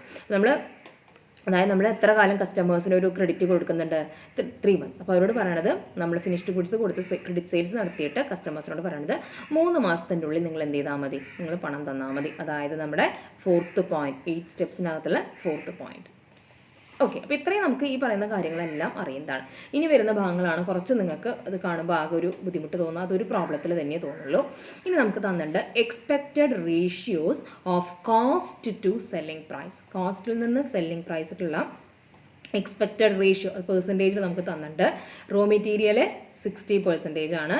ഡയറക്റ്റ് വേജസ് 10% ആണ്. എന്തുകൊണ്ടാണ് ഡയറക്റ്റ് വേജസ് ഒക്കെ വരുന്നത്? ലേബർ. ഈ ഡയറക്റ്റ് വേജസ് എന്ന് പറയുന്നത് തന്നെയാണ് ലേബർ. അതായത് പ്രൊഡക്ഷൻ റോ മെറ്റീരിയൽസ് എടുത്ത് ഇത് വർക്ക് ഇൻ പ്രോഗ്രസ് ഒക്കെ നടത്തുമ്പോൾ അതിനകത്ത് ലേബർ ഉണ്ട് അല്ലേ, അത് വർക്കേഴ്സ് ഉണ്ട്, അതിനകത്ത് അവരത് ചെയ്യണം, അവർക്ക് വേജ് കൊടുക്കണം. അപ്പോൾ അതാണ് ഡയറക്റ്റ് വേജസ്. ഓവർ ഹെഡ് നമ്മൾ പഠിക്കുന്ന 3 കാര്യങ്ങളാണ്. ഡയറക്റ്റ് എക്സ്പെൻസസ് എന്ന് പറയുന്നത് അത് എത്രയാണെന്നാണ് പറയുന്നത്? 20%. അപ്പോൾ ഇത്രയും 3 കാര്യങ്ങൾ നമുക്ക് തന്നിട്ടുണ്ട്. Raw material 60, direct wages 10, overheads 20. അതൊക്കെ പെർസെൻറ്റേജിൽ നമുക്ക് തന്നിട്ടുണ്ട്. അതവിടെ നിൽക്കട്ടെ. നെക്സ്റ്റ് നമുക്ക് തന്നിട്ടുള്ള എന്താണ്? Selling price per unit. ഒരു യൂണിറ്റിൻ്റെ സെല്ലിംഗ് പ്രൈസ് എന്ന് പറഞ്ഞിട്ടുണ്ടെങ്കിൽ 10 രൂപയാണ്. അപ്പോൾ ഇവിടെ നമുക്കൊരു ചെറിയൊരു കണക്ഷൻ കിട്ടണം. നമ്മുടെ പ്രോബ്ലത്തിലെ ഏറ്റവും ആദ്യം എന്നുള്ള ഐറ്റം എന്താണ്? എക്സ്പെക്റ്റഡ് ലെവൽ ഓഫ് പ്രൊഡക്ഷൻ എത്രയാണ്? 1,20,000 യൂണിറ്റ്സ് ആണ്. അതിൽ ഓരോ യൂണിറ്റിൻ്റെയും വിലയാണ് എത്ര തന്നിട്ടുള്ളത്? 10 രൂപ. ഓക്കെ. ഇനി എന്താണ് expected margin on sale?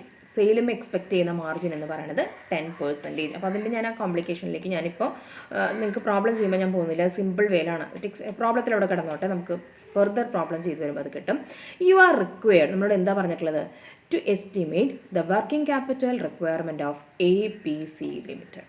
ABC ലിമിറ്റഡിൻ്റെ വർക്കിംഗ് ക്യാപിറ്റൽ എസ്റ്റിമേറ്റ് അല്ലെങ്കിൽ അതിൻ്റെ റിക്വയർമെൻറ്റിൻ്റെ ഒരു എസ്റ്റിമേറ്റ് തയ്യാറാക്കാനായിട്ട് പറഞ്ഞിരിക്കുന്നു. ഇപ്പോൾ estimate the working capital requirement, പിന്നെ അതുപോലെ തന്നെ raw materials remain in stock on an average, ഇങ്ങനെയൊക്കെ കണ്ടാൽ നമുക്ക് മനസ്സിലാവണം ഇത് ഏത് മെത്തേഡിലുള്ള പ്രോബ്ലമാണ്. അതാണ് നമ്മുടെ ഏറ്റവും വലിയ കൺഫ്യൂഷൻ വരിക അല്ലേ. ഇത് ഏതാണ്? ഫസ്റ്റ് മെത്തേഡ്, അതായത് നെറ്റ് കറണ്ട് അസറ്റ് ഫോർകാസ്റ്റിംഗ് മെത്തേഡിലുള്ള പ്രോബ്ലമാണ്. അത് കാരണം നമ്മൾ പഠിച്ചിട്ടുള്ള 8 സ്റ്റെപ്പിലെ കാര്യങ്ങളൊക്കെ ഇവിടെ വന്നിട്ടുണ്ട്. പിന്നെ എസ്റ്റിമേറ്റ് എന്നാണ് നമുക്ക് തന്നിട്ടുള്ളത്. അപ്പോൾ അതൊക്കെ നോക്കിയിട്ട് നമുക്ക് ഏകദേശം ക്ലൂ കിട്ടും. That is it has to be calculated using the first method എന്നുള്ളത്. ക്ലിയർ അല്ലേ? പ്രോബ്ലം നന്നായി തന്നെ എന്ത് ചെയ്യാം? വായിച്ചെടുക്കാം. നമുക്ക് അതിൻ്റെ വർക്കിങ്ങിലേക്ക് പോകാം അല്ലേ. അപ്പോൾ അതിന് നമുക്കൊരു വർക്കിംഗ് നോട്ട് തയ്യാറാക്കാം. അപ്പോൾ അത് കൃത്യമായിട്ട് നിങ്ങളുടെ നോട്ടിനകത്ത് എഴുതി തയ്യാറാക്കി വെക്കുക. അപ്പോൾ നമുക്കിതിൽ തന്നിട്ടുള്ള ഐറ്റംസുകളൊക്കെ നമുക്ക് എവിടെയെങ്കിലും ആവശ്യമുള്ളത് മാത്രമേ നമുക്ക് തന്നിട്ടുണ്ടാവുള്ളൂ അല്ലേ. അപ്പോൾ നമുക്ക് പറഞ്ഞിട്ടുണ്ടായിരുന്നു, പ്രോബ്ലത്തിലേക്ക് ഒന്ന് നോക്കിയേ. എക്സ്പെക്റ്റഡ് ലെവൽ ഓഫ് പ്രൊഡക്ഷൻ എത്രയാണ്? 1,20,000 യൂണിറ്റ്സ്. അതേ ഒപ്പം തന്നെ നമുക്ക് എന്ത് തന്നിട്ടുണ്ട്? Selling price per unit. പ്രോബ്ലത്തിലേക്ക് ഒന്ന് നോക്കിയേ. ലാസ്റ്റ് ആയിട്ട് കിടക്കുന്നുണ്ടായിരിക്കും, ലാസ്റ്റിന് തൊട്ട് മുൻപത്തെ ഓവർ ഹെഡ് കഴിഞ്ഞ് വേണം കണ്ടോ. സെല്ലിംഗ് പ്രൈസ് പെർ യൂണിറ്റ് 10 തന്നിട്ടുണ്ട്. അങ്ങനെയാണെങ്കിൽ നമുക്ക് സെല്ലിംഗ് പ്രൈസ് കണ്ടുപിടിച്ചുകൂടെ? Selling price is equal to ഒരു യൂണിറ്റിന് 10 രൂപ. ആകെ എത്ര യൂണിറ്റ് എസ്റ്റിമേറ്റ് ചെയ്യുന്നുണ്ട്, എക്സ്പെക്ട് ചെയ്യുന്നുണ്ട്? 1,20,000. അപ്പോൾ 1,20,000 ഇൻറ്റു 10 12 lakh. അപ്പോൾ നമുക്ക് സെല്ലിംഗ് പ്രൈസ് കിട്ടി. ക്ലിയർ അല്ലേ? അപ്പോൾ നമ്മൾ ഇതാണ് അപ്പോൾ ആദ്യം ചെയ്യേണ്ടതെന്ന് പറയുന്നത്. ഇങ്ങനെ തന്നിട്ടുണ്ടെങ്കിൽ യൂണിറ്റ്സും സെല്ലിംഗ് പ്രൈസ് പെർ യൂണിറ്റും തന്നിട്ടുണ്ടെങ്കിൽ first you have to calculate the selling price. ഇത് വർക്കിംഗ് നോട്ടായിട്ട് ചെയ്തത്. ഇതിനെയൊക്കെ ഞാൻ ആ സ്റ്റേറ്റ്മെൻറ്റിൽ തന്നെയാണ് ചെയ്യേണ്ടത്. നമുക്ക് ഈ പ്രോബ്ലം അപ്പോൾ സൊല്യൂഷനിൽ എഴുതാം. ഈ വർക്കിംഗ് നോട്ട് അവിടെ എഴുതി വയ്ക്കാം. അത് കഴിഞ്ഞ് നിങ്ങൾ ഹെഡിങ് കൊടുക്കുക സ്റ്റേറ്റ്മെൻറ്റ് ഓഫ് വർക്കിംഗ് ക്യാപിറ്റൽ. അപ്പോൾ അത് നിർബന്ധമായും എഴുതിയിരിക്കണം. നമ്മൾ വർക്കിംഗ് ക്യാപിറ്റലിൻ്റെ ഇത് ഏത് മെത്തേഡ് യൂസ് ചെയ്യുകയാണെങ്കിലും നമ്മൾ കൊടുക്കേണ്ട ഹെഡിങ് എന്ന് പറഞ്ഞാൽ എന്താണ്, സ്റ്റേറ്റ്മെൻറ്റ് ഓഫ് വർക്കിംഗ് ക്യാപിറ്റൽ എന്ന് കൊടുക്കാം. ഒരു 3 കോളത്തിലൊരു ഇതായിരിക്കും. കോളൊന്നും ഇല്ലെങ്കിലും നിങ്ങൾ ഭംഗിയായിട്ട് അത് എഴുതാൻ ശ്രമിച്ചാൽ മതി, ഒരേ ലൈനിൽ എഴുതാൻ ശ്രമിച്ചാൽ മതി. അപ്പോൾ അതിൽ നമുക്ക് ഇന്നലെ നമുക്ക് ആ ഒരു ഫോർമാറ്റ് മനസ്സിലേക്ക് കൂടി വരാം. നമ്മളോട് പറഞ്ഞിട്ടുള്ള എന്താണ്, കറണ്ട് അസറ്റുകൾ, ഓരോ കറണ്ട് അസറ്റുകളുടെയും എമൗണ്ടുകൾ കണ്ടുപിടിക്കാം. അത് ടോട്ടൽ ചെയ്ത് അതിൽ നിന്ന് എന്ത് ചെയ്യണം, ഓരോ കറണ്ട് ലയബിലിറ്റീസിൻ്റെയും എമൗണ്ട് കണ്ട് അത് അതിൽ നിന്ന് മൈനസ് ചെയ്ത് കഴിഞ്ഞാൽ നമുക്ക് എന്ത് കിട്ടുമെന്നാണ് നമ്മളോട് പറഞ്ഞിട്ടുള്ളത്, വർക്കിംഗ് ക്യാപിറ്റൽ റിക്വയർമെൻറ്റ് കിട്ടുമെന്നാണ് പറഞ്ഞിട്ടുള്ളത്. അപ്പോൾ നമ്മൾ ആ ഒരു ഓർഡറിൽ അറേഞ്ച് ചെയ്യണം എന്നുള്ളതാണ്. First we have to think. Okay, അപ്പോൾ അതനുസരിച്ച് നമുക്ക് നോക്കാം. അപ്പോൾ ആദ്യം ഹെഡിങ് കൊടുക്കുക, സ്റ്റേറ്റ്മെൻറ്റ് ഓഫ് വർക്കിംഗ് ക്യാപിറ്റൽ. ഇതുപോലെ ഒരു സ്റ്റേറ്റ്മെൻറ്റ് വരയ്ക്കാം. ഒരു പെർട്ടിക്കുലർ കോളം, എമൗണ്ടിന് 2 കോളം കൊടുക്കുക, ഒരു ഇന്നർ കോളം ഒരു ഔട്ടർ കോളം കൊടുക്കുക. വരച്ചില്ലെങ്കിലും ആ ഓർഡറിൽ നിങ്ങൾ എഴുതാനായിട്ട് ശ്രമിക്കാം. നമുക്ക് ഓരോ ഐറ്റങ്ങളെടുത്ത് നോക്കണം. അപ്പോൾ ആദ്യം നമ്മൾ കൊടുക്കേണ്ട ഹെഡിങ് നമ്മൾ കറണ്ട് അസറ്റ്, ഓരോ ഐറ്റത്തിൻ്റെയും കറണ്ട് അസറ്റിൻ്റെ ഓരോ ഐറ്റത്തിൻ്റെയും എമൗണ്ടുകൾ കണ്ടുപിടിക്കാൻ പോകണം. അതായത് നമ്മൾ പറഞ്ഞിട്ടുള്ള 8 സ്റ്റെപ്പ് നമ്മൾ ആദ്യം കണ്ടിട്ടുള്ളതിൽ ഓരോന്നും തന്നിട്ടുള്ളത്, ഇപ്പോൾ തന്നതേ നമുക്ക് എഴുതാനായിട്ട് പറ്റുള്ളൂ അല്ലേ, അത് നമ്മൾ നോക്കാനായിട്ട് പോവാണ്. നമ്മൾ കറണ്ട് അസറ്റ്സ് എഴുതി കണ്ടോ, അവിടെ ഞാനൊരു ബ്രൗൺ കളറിൽ ഷെയ്ഡ് ചെയ്തിട്ടുണ്ട്. ഫസ്റ്റ് എന്താണ്, സ്റ്റോക്ക് ഓഫ് റോ മെറ്റീരിയൽസ്. നമുക്ക് പ്രോബ്ലം നോക്കാം. പ്രോബ്ലത്തിൽ നമുക്ക് തന്നിട്ടുള്ള എത്രയാണ്, സ്റ്റോക്ക് ഓഫ് റോ മെറ്റീരിയൽസ് എത്ര കാലം കിടക്കുന്നതാണ്, 2 months കിടക്കുന്നതാണ് നമ്മളോട് പറഞ്ഞിട്ടുള്ളത്. അങ്ങനെയാണെങ്കിൽ നമ്മൾ എങ്ങനെയാണ് അതിൻ്റെ എമൗണ്ട് കണ്ടുപിടിക്കുക എന്നുള്ളതാണ്. എങ്ങനെ കണ്ടുപിടിക്കാം, ദാറ്റ് ഈസ് 12 lakh ആണ് സെല്ലിംഗ് എന്നുള്ളത് നമുക്കറിയാം. 12 lakh ഇൻറ്റു, അവിടെ ഒരു ഇൻറ്റു ഉണ്ട് കേട്ടോ, ഞാനൊന്ന് വിട്ടുപോയിട്ടുള്ളതാണ്. 12 lakh ഇൻറ്റു എത്ര ശതമാനം, ഈ നമ്മുടെ പ്രോബ്ലത്തിലേക്ക് ഒന്ന് വന്നേ, റോ മെറ്റീരിയൽ എത്ര, സെല്ലിംഗ് പ്രൈസിൻ്റെ എത്ര ശതമാനമാണെന്നാണ് പറഞ്ഞിട്ടുള്ളത്, 60%. കണ്ടോ, എക്സ്പെക്റ്റഡ് റേഷ്യോ ഓഫ്, അതിനതാണ് അവിടെ important. Cost to selling price എന്ന് പറയുന്നത് 60% ആണ്. അതായത് സെല്ലിംഗ് പ്രൈസിൻ്റെ 60% എന്താണ്, റോ മെറ്റീരിയൽ ആണ്. സെല്ലിംഗ് പ്രൈസ് നമുക്ക് കണ്ടിട്ടില്ലേ, നമ്മൾ 12 lakh നമുക്ക് കിട്ടിയിട്ടുണ്ട്. കണ്ടോ, 12 lakh നമുക്ക് ഓൾറെഡി കിട്ടിയിട്ടുണ്ട്. ആ 12 lakhൻ്റെ എന്തെടുക്കാം, 60% കാണും. ഓക്കെ, അപ്പോൾ 12 lakh ഇൻറ്റു 60/100. ഇനി എത്ര മാസം എന്നാണ് പറഞ്ഞിട്ടുള്ളത്, 2 months. അപ്പോൾ 2 months എന്ന് പറഞ്ഞാൽ നമുക്കറിയാം എങ്ങനെ എടുക്കാം, 12 മാസം. അപ്പോൾ 2/12 എടുക്കാം. അപ്പോൾ നമുക്ക് എന്ത് കിട്ടും, that we will get the raw materials. അപ്പം റോ മെറ്റീരിയൽ എന്ന് പറഞ്ഞാൽ കറണ്ട് അസറ്റിനകത്ത് കിടക്കുന്ന എമൗണ്ട് കിട്ടും. കാൽക്കുലേറ്റ് ചെയ്ത് എങ്ങനെയെന്ന് മനസ്സിലായില്ലേ, സെല്ലിംഗ് പ്രൈസിൻ്റെ 60% ആണ് റോ മെറ്റീരിയൽസ് എന്ന് പറഞ്ഞിട്ടുണ്ട്. അത് 2 മാസം ഹോൾഡ് ചെയ്ത് കിടക്കുമെന്ന് പറഞ്ഞിട്ടുണ്ട്. അങ്ങനെയാണെങ്കിൽ ദ എമൗണ്ട് വിൽ ബി 1,20,000. അത് ഔട്ടർ കോളത്തിലേക്ക് എടുത്ത് എഴുതിക്കും, കാരണം അത് ഒരൊറ്റ ഐറ്റം തന്നെ അതിനകത്ത് വരാനുള്ളൂ. ഓക്കെ, നമ്മൾ എഴുതിയല്ലേ. ഇനി നമ്മൾ എന്ത് ചെയ്യുക, രണ്ടാമത്തെ നമ്മുടെ ഐറ്റം. അപ്പോൾ നമ്മുടെ രണ്ടാമത്തെ ഐറ്റം പ്രോബ്ലത്തിൽ തന്നിട്ടുള്ളത് ഏതാണ്, that is processing period for each unit of product. ഓരോ യൂണിറ്റ് ഓഫ് പ്രൊഡക്റ്റിനും നമുക്ക് പ്രോസസ്സിംഗ് തന്നിട്ടുള്ളത് പീരീഡ് എന്ന് പറഞ്ഞാൽ 1 month ആണ്. ഇവിടെ നമ്മളൊന്ന് ശ്രദ്ധിക്കണം. ഇവിടെ നമ്മൾ വർക്ക് ഇൻ പ്രോഗ്രസിൻ്റെ സമയത്ത് നമുക്ക് റോ മെറ്റീരിയലായിട്ട് അവിടെ ഉണ്ടാവും, ലേബർ അല്ലേ, വേജസ് അവിടെ നടക്കുന്നുണ്ടായിരിക്കും, അവിടെ എന്തിൻ്റെ എക്സ്പെൻസുകൾ, ഓവർ ഹെഡ്. അപ്പോൾ 3 ഐറ്റവും എന്തിനുണ്ടാവും, വർക്ക് ഇൻ പ്രോഗ്രസ് ഉണ്ടാവും. ശരിയല്ലേ, അതായത് പ്രൊഡക്ഷൻ നടക്കുമ്പോൾ ജോലിക്കാരോട് പണി ചെയ്യുന്നുണ്ടായിരിക്കും, അതിലേക്ക് എക്സ്പെൻസുകളും കാര്യങ്ങളും ഒക്കെ വരുന്നുണ്ടായിരിക്കും. അപ്പോൾ ഈ 3 കാര്യങ്ങൾ അവിടെ ഉണ്ടായിരിക്കും. അപ്പോൾ നമ്മൾ എന്ത് ചെയ്യുക, വർക്ക് ഇൻ പ്രോഗ്രസ് 1 month നമ്മൾ എഴുതാം. ഞാനവിടെ ബ്രൗൺ ഷെയ്ഡിൽ മാർക്ക് ചെയ്തിട്ടുണ്ട്. ഇനി ഇതിൻ്റെ ഓരോ ഐറ്റംസുകൾ എടുത്ത് എഴുതാം. റോ മെറ്റീരിയൽസ് ഒരു വിഷമമില്ല, റോ മെറ്റീരിയൽസ് എങ്ങനെയാണെന്നാണ് പറഞ്ഞത്, 60% ആണെന്നാണ് പറഞ്ഞത്. അപ്പോൾ 12 lakh ഇൻറ്റു 60/100 ഇൻറ്റു എത്ര മാസമാണ് വർക്ക് ഇൻ പ്രോഗ്രസ് എന്ന് പറഞ്ഞിട്ടുള്ളത്, 1. അപ്പോൾ 1/12. അതേപോലെ തന്നെ ഡയറക്റ്റ് വേജസ് കാണാം, 12 lakh ഇൻറ്റു 10/100 ഇൻറ്റു 1/12. ഇന്നർ കോളത്തിലെ എമൗണ്ട് എടുത്ത് എഴുതാം. ഓവർ ഹെഡ്സ് കാരണം മനസ്സിലാക്കി വയ്ക്കുക, വർക്ക് ഇൻ പ്രോഗ്രസ് ആകുമ്പോൾ അതിനകത്ത് ജോലിക്കാർ വർക്ക് ചെയ്തുകൊണ്ടിരിക്കുന്നു, അതുമായി ബന്ധപ്പെട്ട് ചിലവുകൾ വരും. 12 lakh ഇൻറ്റു 20/100 ഇൻറ്റു 1/12. എല്ലാത്തിനും 1 എടുക്കാനുള്ള കാരണം എന്താണ്, വർക്ക് ഇൻ പ്രോഗ്രസ് 1 month ആണ് നമുക്ക് പ്രോബ്ലത്തിൽ തന്നിട്ടുണ്ട്. ഓക്കെ, അപ്പോൾ നമുക്ക് ഓരോന്നും ചെയ്ത് 60 കിട്ടും. റോ മെറ്റീരിയൽസിനെ സംബന്ധിച്ച് 60,000, direct wages 10,000, overheads 20,000. Overall total നമുക്ക് പുറത്തേക്ക് ഔട്ടർ കോളത്തിലേക്ക് എടുത്ത് എഴുതാം. എത്ര വരും, 60, 70, 80, 90,000. അപ്പോൾ വർക്ക് ഇൻ പ്രോഗ്രസ്സിൽ ബ്ലോക്കായി കിടക്കുന്ന എമൗണ്ട് എന്ന് പറയുന്നത് എത്രയാണ്, 90,000. ഇതേപോലെ തന്നെ എന്ത് ചെയ്യാം, ഫിനിഷ്ഡ് ഗുഡ്സും ചെയ്യാം. സ്റ്റോക്ക് ഓഫ് ഫിനിഷ്ഡ് ഗുഡ്സും ചെയ്യാം. കാരണം ഗുഡ്സ് ആണ്, അപ്പോൾ അതിനകത്ത് എപ്പോഴും ലേബർ, വേജസ് ആ കാര്യങ്ങൾ വരും. റോ മെറ്റീരിയൽസ് ഇതുപോലെ തന്നെ 12 lakh 60% ആണ് ഫിനിഷ്ഡ് ഗുഡ്സും കാണാം. നിങ്ങളൊന്ന് ചെയ്യാൻ പറ്റുമോ നോക്കിയേ. അപ്പോൾ സ്റ്റോക്ക് ഓഫ് ഫിനിഷ്ഡ് ഗുഡ്സ് പ്രോബ്ലത്തിൽ നോക്കുക, എത്ര മാസമാണ് തന്നിട്ടുള്ളത്, 3 month ആണ് തന്നിട്ടുള്ളത്. Raw material 12 lakh into 60% into 3/12. Direct wages 12 lakh into 10/100 into 3/12. Overheads 12 lakh into 20/100 into 3/12. അപ്പോൾ അതിൻ്റെ ഓരോന്നിൻ്റെ എമൗണ്ട് കിട്ടും. അത് ടോട്ടൽ ചെയ്ത് ഇന്നർ കോളത്തിൽ ഓരോന്നിൻ്റെയും എമൗണ്ട് ഇന്നർ കോളത്തിൽ എഴുതാം. ഓവറോൾ ടോട്ടൽ എവിടേക്ക് എടുത്ത് എഴുതാം? ഔട്ടർ കോളത്തിലേക്ക് എടുത്ത് എഴുതാം. 2,70,000. ഓക്കെ, ഈ ഒരെണ്ണമാണ് നമ്മുടെ ബാക്കിയുള്ളത് പ്രോബ്ലത്തിൽ തന്നിട്ടുള്ളത്. ഏതാണ് പ്രോബ്ലം പിന്നെ പറഞ്ഞിട്ടുള്ളത്? Credit allowed to the customers from the date of dispatch. Date of dispatch ചെയ്യുന്ന അവിടെ നിന്ന് തൊട്ട് എത്ര മന്ത് കൊടുത്തിട്ടുണ്ട്? 3 months കൊടുത്തിട്ടുണ്ട്. ഇതേപോലെ തന്നെ റോ മെറ്റീരിയൽസ് 12 lakh into 60/100. ഇത് സെയിം തന്നെ വരും, കാരണം 3 months തന്നെയാണ്. അത് കണ്ടോ, വ്യത്യാസമില്ല. റോ പെർസെൻറ്റേജ് എപ്പോഴും സെയിം തന്നെയാണ്. റോ മെറ്റീരിയൽ 60 ആണെന്നും ഡയറക്റ്റ് വേജസ് 10 ആണെന്നും ഓവർ ഹെഡ് 20 ആണെന്നറിയാം. ഇതിൽ മാസം തന്നിട്ടുള്ളതും എന്ത് സൺട്രി ഡെറ്റത് 3 months തന്നെയാണ്. സെയിം തന്നെ കാൽക്കുലേഷൻ വരും. അപ്പം നമ്മൾ ഔട്ടർ കോളത്തിലേക്ക് എടുത്തെഴുതാം. ഇന്നർ കോളത്തിൽ ആദ്യം എഴുതി ടോട്ടൽ എന്ത് ചെയ്യുക? ഔട്ടർ കോളത്തിലേക്ക് എടുത്തെഴുതും. ക്ലിയർ? ഇനി എന്താണ് നമ്മളോട് പറഞ്ഞിട്ടുള്ളത്?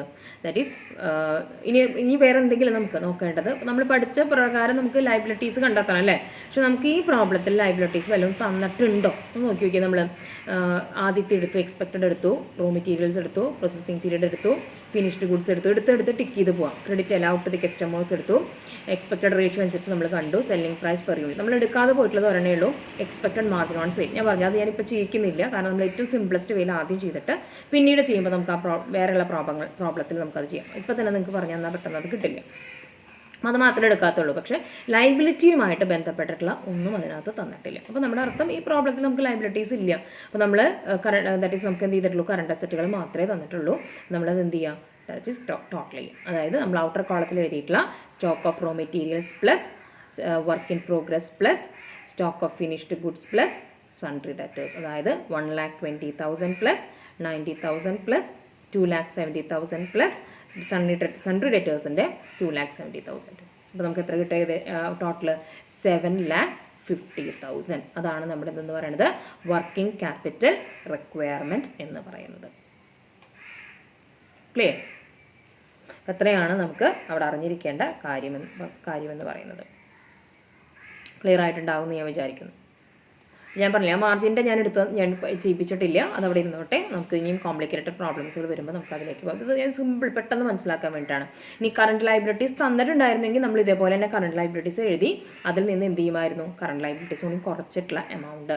ഇവിടെ നമുക്ക് തരാത്തത് കൊണ്ടാണ്, കറണ്ട് ലൈബിലിറ്റീസ് തരാത്തതുകൊണ്ട് ആ കിട്ടിയ എമൗണ്ട് തന്നെ നമ്മൾ എന്താക്കി മാറ്റി? വർക്കിംഗ് ക്യാപിറ്റൽ റിക്വയർമെൻറ്റ്സ് ആക്കി മാറ്റി. അപ്പോൾ നിങ്ങളുടെ ടെക്സ്റ്റിൽ നോക്കിയിട്ടുണ്ടെങ്കിൽ കാണാം, നമുക്കത് പ്രോഫിറ്റും കൂടി ആഡ് ചെയ്തിട്ടുള്ളത് കാണാം. അതായത് 2,70,000 90/100 കിട്ടുമ്പോൾ 3 lakh വരും കേട്ടോ. ആ 3 lakh കൂടി ആഡ് ചെയ്യും. അപ്പോൾ നമുക്ക് ആ കൺഫ്യൂഷനിലേക്ക് പോകണ്ട. ഇത് സിമ്പിളായിട്ട് നിങ്ങൾ നോട്ട്ബുക്കിൽ ടെക്സ്റ്റ് ഉള്ളതെന്ന് വെച്ചിട്ട് അത് എഴുതാതിരിക്കരുത്, നോട്ട്ബുക്കിൽ വർക്കൗട്ട് ചെയ്ത് ഇടുക.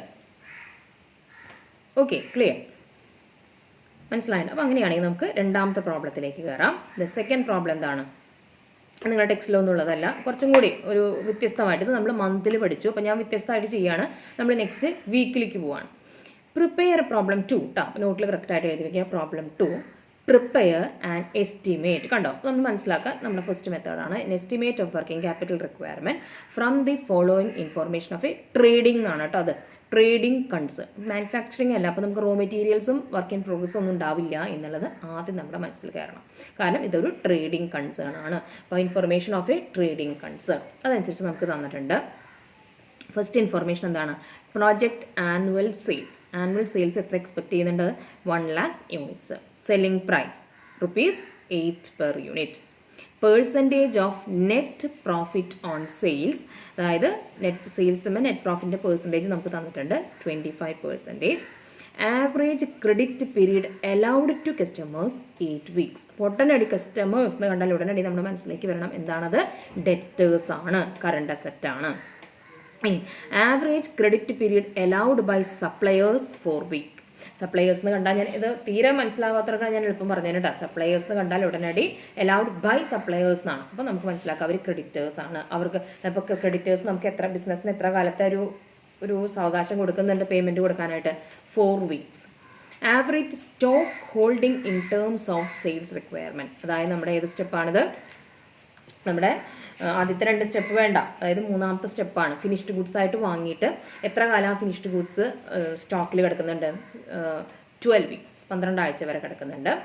അലൗ 10, കണ്ടോ, അപ്പോൾ ഇതിൽ തൊട്ട് നമുക്ക് അവിടെ ചെയ്ത് തുടങ്ങാം. Allow 10% four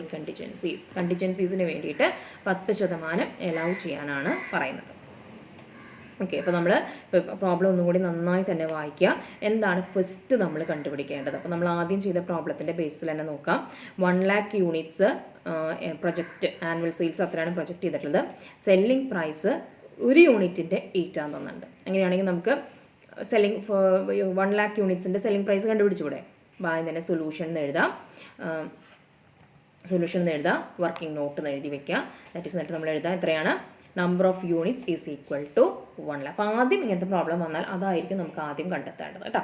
number of units is equal to 1,00,000. ഒരു യൂണിറ്റിന് എത്രയാണ് സെല്ലിംഗ് പ്രൈസ് പറഞ്ഞിട്ടുള്ളത്? 8 രൂപ. അങ്ങനെയാണെങ്കിൽ selling price is equal to 1,00,000 into 8,00,000. മൊത്തം സെല്ലിംഗ് പ്രൈസ് എത്രയാണ്? 8 ലക്ഷമാണ്. അപ്പോൾ അവിടെ വരെ ക്ലിയർ. അവിടെ ഇത്രയും വരെ നമ്മൾ ആദ്യത്തെ പ്രോബ്ലത്തിൽ ചെയ്തതാണ്. സെയിം കാര്യം തന്നെയാണ് ഇവിടെ. എമൗണ്ടുകൾക്ക് ചേഞ്ച് വന്നിട്ടുണ്ടെന്ന്, യൂണിറ്റ്സിനും ചേഞ്ച് വന്നിട്ടുണ്ട്. ക്ലിയർ. ഇനി തിരിച്ച് നിങ്ങൾ പ്രോബ്ലത്തിലേക്ക് ഒന്ന് വന്നേ. നമ്മളോട് പറഞ്ഞിട്ടുണ്ട് percentage of net profit on sales. സെയിൽസിൻ്റെ നെറ്റ് പ്രോഫിറ്റ് സെയിൽസും എത്ര ശതമാനമാണെന്നാണ് പറഞ്ഞിട്ടുള്ളത്? 25% ആണെന്ന് പറഞ്ഞിട്ടുണ്ട്. അങ്ങനെയാണെങ്കിൽ നമുക്ക് പ്രോഫിറ്റ് കണ്ടുപിടിച്ചുകൂടെ? അല്ലേ? പ്രോഫിറ്റ് ഈസ് ഈക്വൽ ടു എന്തിനാണെന്നുള്ളതാണ്. എന്തുകൊണ്ടാണ്? അതായത് ഇതൊരു ട്രേഡിംഗ് കൺസേൺ ആണ്. അപ്പോൾ നമുക്ക് കോസ്റ്റ് ഓഫ് സെയിലിലേക്ക് വരണം. മനസ്സിലാക്കി വയ്ക്കുക. ഒരു ട്രേഡിംഗ് കൺസേൺ ആണ്. നമ്മൾ നേരത്തെ പോലെ മാനുഫാക്ചറിങ് ഓർഗനൈസേഷൻ അല്ല. ഈ ഇൻഫർമേഷൻ്റെ ബേസിസിൽ നമുക്ക് കോസ്റ്റ് ഓഫ് സെയിൽസ് കണ്ടുപിടിക്കണം. അപ്പോൾ അതിന് വേണ്ടിയാണ് ഈ ഒരു ഇൻഫർമേഷൻ തന്നിട്ടുള്ളത്. ഏത് information? That is the ABC എന്നുള്ളത് തന്നിട്ടുള്ളത് percentage of net profit on sales. നമുക്ക് കണ്ടുപിടിക്കാമല്ലോ. എങ്ങനെയാണ്? പ്രോഫിറ്റ് ഈസ് ഈക്വൽ ടു സെയിൽസിൻ്റെ എത്ര ശതമാനമാണ് പ്രോഫിറ്റ് എന്ന് പറഞ്ഞിട്ടുള്ളത്? 25%. സെല്ലിംഗ് പ്രൈസ് എത്ര കിട്ടിയിട്ടുണ്ട്? 8,00,000. അപ്പോൾ 8,00,000 ഇൻറ്റു 25% ഈസ് ഈക്വൽ ടു, അതായത് 8,00,000 ഇൻറ്റു 25/100. ഈ 25 എവിടെ നിന്ന് കിട്ടിയെന്നറിയില്ലേ? നമ്മുടെ പ്രോബ്ലത്തിൽ C എന്ന് പറഞ്ഞ ഐറ്റം നോക്കുക. അതിൽ നമുക്ക് തന്നിട്ടുണ്ട് 25% പ്രോഫിറ്റ്. സെല്ലിംഗ് പ്രൈസിൻ്റെ 25% എന്താണ്? ലാഭമാണെന്നാണ് തന്നിട്ടുള്ളത്. അതെപ്പോഴും ഓർത്ത് വയ്ക്കുക. Cost plus profit is equal to ആയിരിക്കും സെല്ലിംഗ് പ്രൈസ്. ഓർത്ത് വയ്ക്കാൻ അറിയാത്തവരാണെങ്കിൽ പെട്ടെന്ന് നോട്ടായിട്ട് ഒന്ന് സൈഡിൽ എഴുതി വയ്ക്കുക. Cost plus profit is equal to selling price. അപ്പോൾ നമുക്ക് സെല്ലിംഗ് പ്രൈസ് ഇവിടെ തന്നിട്ടുണ്ട് 8 ലക്ഷം എന്ന് കിട്ടിയിട്ടുണ്ട്. ഇനി നമ്മൾ പ്രോഫിറ്റ് കണ്ടുപിടിക്കുകയാണ്. പ്രോഫിറ്റ് എത്ര വരും? 2,00,000. 8 ലക്ഷത്തിൻ്റെ 25% എന്ന് പറഞ്ഞാൽ എത്രയാണ്? 2 ലക്ഷം. Therefore cost of sales is equal to, cost കണ്ടുപിടിച്ചൂടെ? Set is C plus P is equal to SP എന്നാണ് നമ്മൾ. അത് നമ്മൾ ആദ്യം തൊട്ട് തന്നെ പഠിച്ചു വരുന്ന കാര്യങ്ങളാണ്. അങ്ങനെയാണെങ്കിൽ 8,00,000 എന്ന് എത്ര കുറയ്ക്കുക? നമുക്ക് ആ ഇക്വേഷൻ ഒന്ന് മാറ്റി മറിച്ചിടുക. അല്ലെങ്കിൽ നമുക്കൊന്ന് ലോജിക്കലി തിങ്ക് ചെയ്താൽ അറിയാം. 8,00,000 എന്ന് 2,00,000 കുറച്ചാൽ നമുക്ക് എത്ര കിട്ടും? കോസ്റ്റ് കിട്ടും. അതായത് ഒന്ന് നോക്കി നോക്കിയാൽ ആ കോസ്റ്റും പ്രോഫിറ്റും കൂടി ആഡ് ചെയ്താൽ നമുക്ക് എന്ത് കിട്ടുന്നുണ്ട്? സെല്ലിംഗ് പ്രൈസ് കിട്ടുന്നുണ്ട്. 6,00,000 പ്ലസ് 2,00,000 ഈസ് ഈക്വൽ ടു 8,00,000 അല്ലേ? നമുക്ക് കോസ്റ്റ് ഓഫ് സെയിൽസ് നമ്മൾ കണ്ടുപിടിച്ചു. എത്രയാണ്? 6,00,000. അപ്പോൾ ഇത്രയും വർക്കിംഗ് നോട്ട് ഈ പ്രോബ്ലത്തിൽ ആവശ്യമാണ്. എന്തെങ്കിലും കൺഫ്യൂഷൻ നിങ്ങൾക്ക് എന്നിട്ട് തോന്നുന്നുണ്ടെങ്കിൽ ഇൻട്രാക്ഷൻ സെഷനിൽ ചോദിച്ചോളൂ കേട്ടോ. എന്തുകൊണ്ട് മിസ്സേ അവിടെ എന്തെങ്കിലും കോസ്റ്റ് ഓഫ് സെയിൽസ് വന്നേ? പെട്ടെന്ന് ഗ്രാസ്പ് ചെയ്യാൻ പറ്റാത്ത, പെട്ടെന്ന് മനസ്സിലാവാതെ ഉണ്ടാവുന്നു. അത് പ്രത്യേകിച്ച് നമ്മൾ ബോട്ടിൽ ചെയ്ത് കാണിക്കല്ല, ചെയ്ത സ്ലൈഡാണ് ഞാൻ അവിടെ കാണിക്കുന്നത്. അപ്പോൾ ഫിഗേഴ്സുകൾ നിങ്ങൾക്ക് എവിടെ നിന്നാണ് കിട്ടിയെന്നൊന്നും എന്ത് ചെയ്യുക? കമ്പയർ ചെയ്ത് നോക്കാം. അങ്ങനെയാണെങ്കിൽ ബുദ്ധിമുട്ടുകളൊന്നും ഉണ്ടാവില്ല. ഓക്കെ, ഇനി നമുക്ക് എന്ത് ചെയ്യാം? അപ്പോൾ ഇത്രയും കാര്യങ്ങൾ നമുക്ക് കിട്ടിക്കഴിഞ്ഞു. നെക്സ്റ്റ് സ്റ്റെപ്പ് എന്താണ്? നമ്മളോട് പറഞ്ഞിട്ടുള്ളത് എസ്റ്റിമേറ്റ് തയ്യാറാക്കാനാണ് പ്രോബ്ലത്തിൽ പറഞ്ഞിട്ടുള്ളത് അല്ലേ? എന്താണ് പ്രോബ്ലത്തിൽ പറഞ്ഞിട്ടുള്ളത്? Prepare an estimate of working capital. അപ്പോൾ നേരത്തെ പറഞ്ഞ പോലെ ആദ്യം തന്നെ നമ്മൾ എന്ത് ചെയ്യുക? സ്റ്റേറ്റ്മെൻറ്റ് ഓഫ് വർക്കിംഗ് ക്യാപിറ്റൽ എന്ന് എഴുതുക. ഇതിലേക്ക് ഇന്നർ കോളം ഔട്ടർ കോളം. അപ്പോൾ ആ ഒരു ഫോർമാറ്റ് നിങ്ങൾ എപ്പോഴും പഠിച്ചു വെച്ചോ, കുഴപ്പമൊന്നും ഉണ്ടാവില്ല. സ്റ്റേറ്റ്മെൻറ്റ് ഓഫ് വർക്കിംഗ് ക്യാപിറ്റൽ എന്ന് എഴുതുക. ഒരു പെർട്ടിക്കുലർ കോളം, എമൗണ്ട് കോളം. ഇവിടെ നമുക്ക് 2 എമൗണ്ട് കോളത്തിൻ്റെ ആവശ്യം വരുന്നില്ല, അതുകൊണ്ട് ഞാൻ വരച്ചിട്ടില്ല. ഇനി നമ്മൾ ഇതേപോലെ തന്നെ നമ്മൾ എന്ത് ചെയ്യണം? ഓരോ കറണ്ട് അസറ്റിലും ബ്ലോക്ക് ചെയ്ത എമൗണ്ടുകൾ കണ്ടുപിടിക്കണം. ഓരോ കറണ്ട് ലയബിലിറ്റീസിലും ബ്ലോക്ക് ചെയ്ത എമൗണ്ടുകൾ കണ്ടുപിടിക്കണം. കറണ്ട് അസറ്റ്സ് നിന്ന് കറണ്ട് ലയബിലിറ്റീസ് കുറയ്ക്കണം. പ്രത്യേകം നമുക്കിതിൽ മാർജിൻ ഓഫ് സേഫ്റ്റി പറഞ്ഞു തന്നിട്ടുണ്ട്, അത് ആഡ് ചെയ്യണം. ആദ്യം തന്നെ സ്റ്റേറ്റ്മെൻറ്റ് ഓഫ് വർക്കിംഗ് ക്യാപിറ്റൽ എന്ന് എഴുതി, കറണ്ട് അസറ്റ് എന്ന് ഹെഡിങ് കൊടുത്തു, എമൗണ്ട് ഹെഡിങ് ഒക്കെ കൊടുത്തു. ഇനി നമ്മൾ ആദ്യം നമ്മുടെ പ്രോബ്ലം എടുക്കാം. പ്രോബ്ലത്തിൽ ആദ്യം ഇപ്പോൾ നമ്മൾ പ്രോബ്ലത്തിലെ എയും ബിയും സിയും 3 എടുത്തു കഴിഞ്ഞു അല്ലേ? അത് നമുക്ക് അതനുസരിച്ചുള്ള വർക്കിംഗ് നോട്ട് നമ്മൾ ചെയ്ത് കഴിഞ്ഞു. ഡി എന്താണ് പറഞ്ഞിട്ടുള്ളത്? Average credit period allowed to കസ്റ്റമേഴ്സിന് കൊടുത്തിട്ടുള്ള ആവറേജ് ക്രെഡിറ്റ് പീരീഡ് എത്രയാണ്?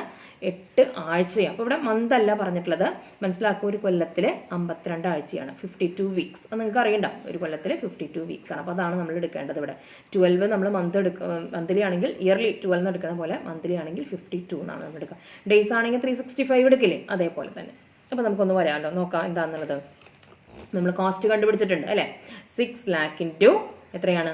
8/52. ഇവിടെ നമുക്ക് പെർസെൻറ്റേജ്, അപ്പോൾ നമ്മൾ ആലോചിക്കുക, നമ്മൾ നേരത്തെ പെർസെൻറ്റേജ് കണ്ടു, ഇവിടെ നമുക്ക് അതൊന്നും ഇൻഫർമേഷൻ തന്നിട്ടില്ല. കോസ്റ്റ് ഓഫ് സെയിൽ കണ്ടുപിടിച്ചിട്ടുണ്ട്. ആ കോസ്റ്റ് ഓഫ് സെയിൽസിൻ്റെ എന്ത് കണ്ടുപിടിക്കുക? സൺട്രി ഡെറ്റേഴ്സിൽ ബ്ലോക്കായി കിടക്കുന്ന എമൗണ്ട് കണ്ടുപിടിക്കുക. അല്ലാതെ 8 ലക്ഷത്തിൻ്റെ അല്ല, കാരണം ഇതൊരു ട്രേഡിംഗ് കൺസേൺ ആണ്. മനസ്സിലാക്കി വെക്കുക, ഇതൊരു ട്രേഡിംഗ് കൺസേൺ ആണ്. അപ്പോൾ നമ്മൾ ആ കോസ്റ്റ് ഓഫ് സെയിൽസ് കണ്ടുപിടിച്ചത് നമുക്ക് ഇവിടേക്ക് അത് അപ്ലിക്കബിൾ ആണ്. 6 lakh into 8/52 എത്ര കിട്ടും? ഔട്ടർ കോളത്തിലേക്ക് എടുത്തെഴുതാം, 92,308. ഓക്കെ, പിന്നെന്താണ് നമുക്ക് തന്നിട്ടുള്ളത് പ്രോബ്ലത്തിലെ? Average credit period allowed by supplies. അപ്പോൾ അത് ക്രെഡിറ്റ് കറണ്ട് ലയബിലിറ്റി ആണ് നമുക്കറിയാം. അതിന് മുൻപ് വേറെ എന്തെങ്കിലും ഉണ്ടോ നോക്കാം. കേട്ടോ, ആവറേജ് സ്റ്റോക്ക് ഹോൾഡിംഗ് തന്നിട്ടുണ്ട്, കറണ്ട് അസെറ്റാണ് എഫ് എന്നുള്ള item. Average stock holding in terms of sales requirement 12 weeks ആണ്. അപ്പോൾ നമുക്ക് എന്ത് എഴുതാം? അടുത്ത ഹെഡിങ് സ്റ്റോക്ക് എന്ന് എഴുതി. 6 lakh into 12 ആഴ്ചയാണ് അല്ലേ, അപ്പോൾ 12/52 is equal to എമൗണ്ട് നമ്മൾ എടുത്ത് എഴുതി 1,38,462. കാൽക്കുലേറ്റർ എടുത്ത് ചെയ്ത് നോക്കുക കറക്റ്റ് തന്നെയല്ലേ എന്നുള്ളത്. അപ്പോൾ നമുക്ക് ഇനി വേറെ വല്ല ഐറ്റംസും കറണ്ട് അസെറ്റിൽ തന്നിട്ടുണ്ടോ? അപ്പോൾ നമ്മൾ എ എടുത്തു, ബി എടുത്തു, സി എടുത്തു, ഡി എടുത്തു, ഇ എടുത്തിട്ടില്ല, എഫ് എടുത്തു, ജിയോ അവിടെ നിൽക്കുന്നുണ്ട്. അപ്പോൾ നമ്മുടെ ഏകദേശം കറണ്ട് അസെറ്റ്സിന് ഇനി കറണ്ട് ലയബിലിറ്റിയുടെ കാര്യങ്ങളേ ഉള്ളൂ. നമുക്കത് അവിടേക്ക് നിർത്താം. അതിനുശേഷം നമുക്ക് എന്തിലേക്ക് പോകാം? ഓക്കെ, അപ്പോൾ നമുക്ക് എന്ത് ചെയ്യാം? ടോട്ടൽ കറണ്ട് അസെറ്റ്സ് കാണാം. ടോട്ടൽ കറണ്ട് അസെറ്റ്സ് എന്ന് പറഞ്ഞാൽ എന്താണ്? Sundry debtors plus stock. അപ്പോൾ 92,308 പ്ലസ് 1,38,464 is equal to 2,30,770. അപ്പോൾ ഇത്രയും ടോട്ടൽ കറണ്ട് അസെറ്റ് കിട്ടിയിട്ടുണ്ട്. ക്ലിയർ. അടുത്ത് എന്താ എഴുതാം? കറണ്ട് ലയബിലിറ്റീസിൽ ആകെ ഒരു ഐറ്റം നമ്മളോട് പറഞ്ഞിട്ടുള്ളൂ. ഏതാണ് നമ്മുടെ ഐറ്റം?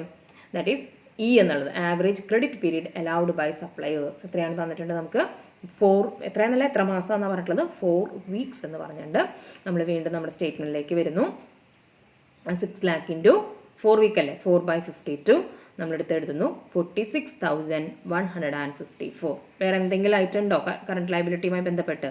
ഇല്ല അല്ലേ. അപ്പോൾ എന്ത് ചെയ്യാം? നമ്മൾ എന്ത് ചെയ്യണം? That is we have to deduct total current അസെറ്റ്സിന് ടോട്ടൽ കറണ്ട് ലയബിലിറ്റീസ് കുറയ്ക്കണം. അപ്പോൾ ഞാൻ ഇവിടെ ടോട്ടൽ കറണ്ട് ലയബിലിറ്റീസ് എഴുതാത്തത്, കറണ്ട് ലയബിലിറ്റി ഒരു ഐറ്റമേ ഉള്ളൂ, ക്രെഡിറ്റേഴ്സ് മാത്രമേ ഉള്ളൂ. അപ്പോൾ നമ്മൾ എന്ത് ചെയ്യുക? 2,30,770 അതാണ് ടോട്ടൽ കറണ്ട് അസെറ്റ്. അതിൽ നിന്ന് കറണ്ട് ലയബിലിറ്റി ആയിട്ടുള്ള ക്രെഡിറ്റേഴ്സിൻ്റെ എമൗണ്ട് കുറയ്ക്കുക. ദാറ്റ് ഈസ് 46,154 ചെയ്താൽ നമുക്ക് എന്ത് കിട്ടും? Net working capital that is 1,84,616. ഇങ്ങനെ കിട്ടിയത് മനസ്സിലായില്ലേ? ടോട്ടൽ കറണ്ട് അസെറ്റ്സിന് ടോട്ടൽ കറണ്ട് ലയബിലിറ്റീസ് കുറച്ചു. ടോട്ടൽ കറണ്ട് ലയബിലിറ്റീസ് എന്ന് പറയുന്നതാണ് ആ ക്രെഡിറ്റേഴ്സിൽ കിടക്കുന്ന എമൗണ്ട്. ഒരെണ്ണം ഉള്ളത് അതിനകത്ത്. അപ്പോൾ അത് ഡിഡക്റ്റ് ചെയ്ത് കഴിഞ്ഞിട്ടുണ്ടെങ്കിൽ ഞാൻ അണ്ടർലൈൻ ചെയ്തിട്ടുണ്ട് കേട്ടോ. ആ 2 സിംഗിൾ അണ്ടർലൈൻ ചെയ്തതെന്ന് 2,30,000 46,154 കുറച്ചാൽ 1,84,616 കിട്ടും. ഈ കിട്ടിയത് എന്താണ്? നെറ്റ് വർക്കിംഗ് ക്യാപിറ്റലാണ്. നമ്മുടെ പ്രോബ്ലത്തിൽ നമ്മളോട് ഒരു കാര്യം കൂടി പറഞ്ഞിട്ടുണ്ട്. allow 10% for contingencies. 10% എന്തിനു വേണ്ടി ചെയ്യണം? കണ്ടിജൻസീസിന് വേണ്ടി, അതായത് may or may not happen എന്നുള്ള കാര്യങ്ങൾക്ക് വേണ്ടി എന്ത് ചെയ്യണം? നമ്മൾ മാറ്റിവെക്കണം.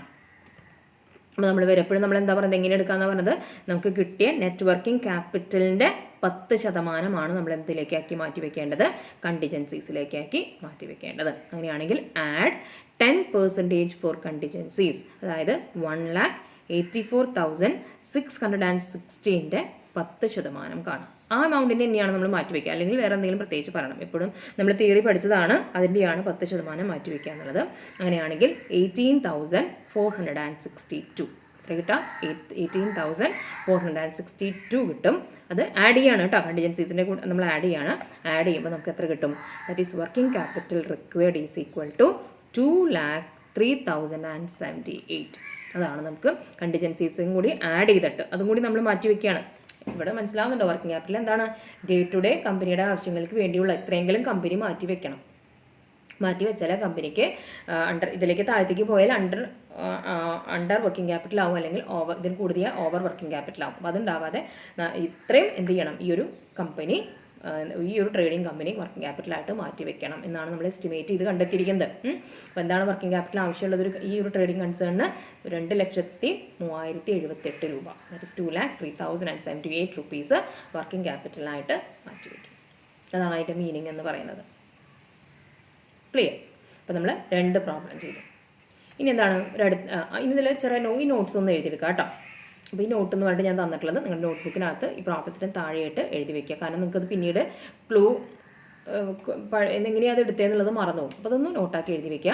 As it is a trading concern, cost of sales are assumed to be the purchases. കണ്ടോ, അതിനാണ് നമ്മൾ കോസ്റ്റ് ഓഫ് സെയിൽ. ഇതൊരു ട്രേഡിംഗ് കൺസേൺ ആയതുകൊണ്ട് കോസ്റ്റ് ഓഫ് സെയിൽ കണ്ടുപിടിക്കാനുള്ള കാരണം എന്താണ്? നമ്മൾ പർച്ചേസ് എന്ന് പറയുന്നത് കോസ്റ്റ് ഓഫ് സെയിൽ നമുക്ക് അറിയാമല്ലോ, നമ്മൾ ട്രേഡിംഗ് കൺസേണിൻ്റെ ഇതിലൊക്കെ പഠിക്കുന്നതാണ്.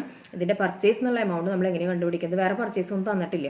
അപ്പോൾ നമ്മൾ കോസ്റ്റ് ഓഫ് സെയിൽസ് തന്നെ പർച്ചേസസ് ആയിട്ട് കൺസിഡർ ചെയ്യും.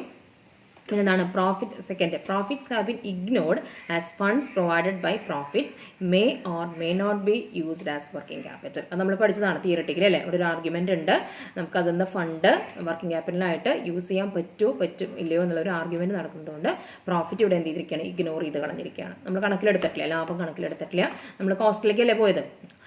As funds provided by profits may or may, ഇനിയിപ്പോൾ ഇല്ല, profit have been ignored as funds provided by profits may or may not be used as working capital. ഇപ്പോൾ 2 problem അതിൻ്റെ തിയറിയും കഴിഞ്ഞു. ഇനിയൊരു problem, ഞാൻ പ്രോബ്ലം 3 ഇതേപോലെ തന്നെ, ദാറ്റ് ഈസ് നിങ്ങൾ ഒന്ന് എഴുതിയെടുക്കാം. ഞാൻ സ്ലൈഡ് ഇതിൽ കൃത്യമായിട്ട് ഞാൻ കാണിച്ചു തരും, നിങ്ങൾ എഴുതിയെടുക്കേണ്ടതാണ് ഈ 2 സ്ലൈഡിലുള്ള പ്രോബ്ലം കേട്ടോ. ഇത് സ്വയം ചെയ്യാൻ പറ്റുന്നുണ്ടോ എന്നുള്ളത് നോക്കാം. പ്രോബ്ലം 3ഉം 4. ഓക്കെ അല്ലെ. Problem 5 okay. പ്രോബ്ലം 3 ഏതാണ് പറയുന്നത്? Anand limited is engaged in large scale retail business. From the following information you are required to forecast. കണ്ടോ, forecast their working capital requirement. Projected annual sales തന്നിട്ടുണ്ട്.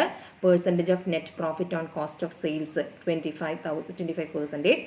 Average credit period allowed to debtors 8 weeks. Average credit period allowed by creditors 4 weeks. Average stock carrying in terms of sales requirement, അതാണ് നമ്മൾ finished goods എന്ന് പറയുന്നത്, 8 weeks. And 10% to computed figures to allow for contingencies. Problem എഴുതിയെടുത്തിട്ട് ചെയ്യാൻ പറ്റുമോ എന്നുള്ളത് നോക്കാം. അതേപോലെ തന്നെ ഒരു പ്രോബ്ലമാണ്. Arun private limited sells goods on a gross profit of 25%. അപ്പോൾ അത് ഇത് ചെയ്യാൻ പറ്റില്ലെങ്കിൽ നിങ്ങൾ ചെയ്യേണ്ട, നിങ്ങളവിടെ എഴുതിയെടുത്ത് വെച്ചാൽ മതി. Depreciation is taken in to account as a part of cost of production. The following are the annual figures given to you. അപ്പോൾ ഈ പ്രോബ്ലം 4 നിങ്ങൾ നോട്ടിലേക്ക് എഴുതി വെക്കാം കേട്ടോ. അപ്പോൾ ചിലപ്പോൾ നിങ്ങൾക്ക് ജോയിൻ ചെയ്യാൻ പറ്റുന്നുണ്ടാവില്ല. Problem 3 you have to do it in your notebook. Homework എന്നുള്ള രീതിയിൽ നിങ്ങൾ സ്വയം ചെയ്യാനായിട്ട് ശ്രമിക്കുക. പ്രോബ്ലം 4 നോട്ട്ബുക്കിൽ എഴുതി വെക്കുക. നെക്സ്റ്റ് ക്ലാസ്സിൽ നമുക്കിതിൻ്റെ എന്ത് ചെയ്യാം, ദാറ്റ് ഈസ് കാൽക്കുലേഷൻ ആയിട്ട് വരാം. Okay, that's for today. Thank you my dear students for watching.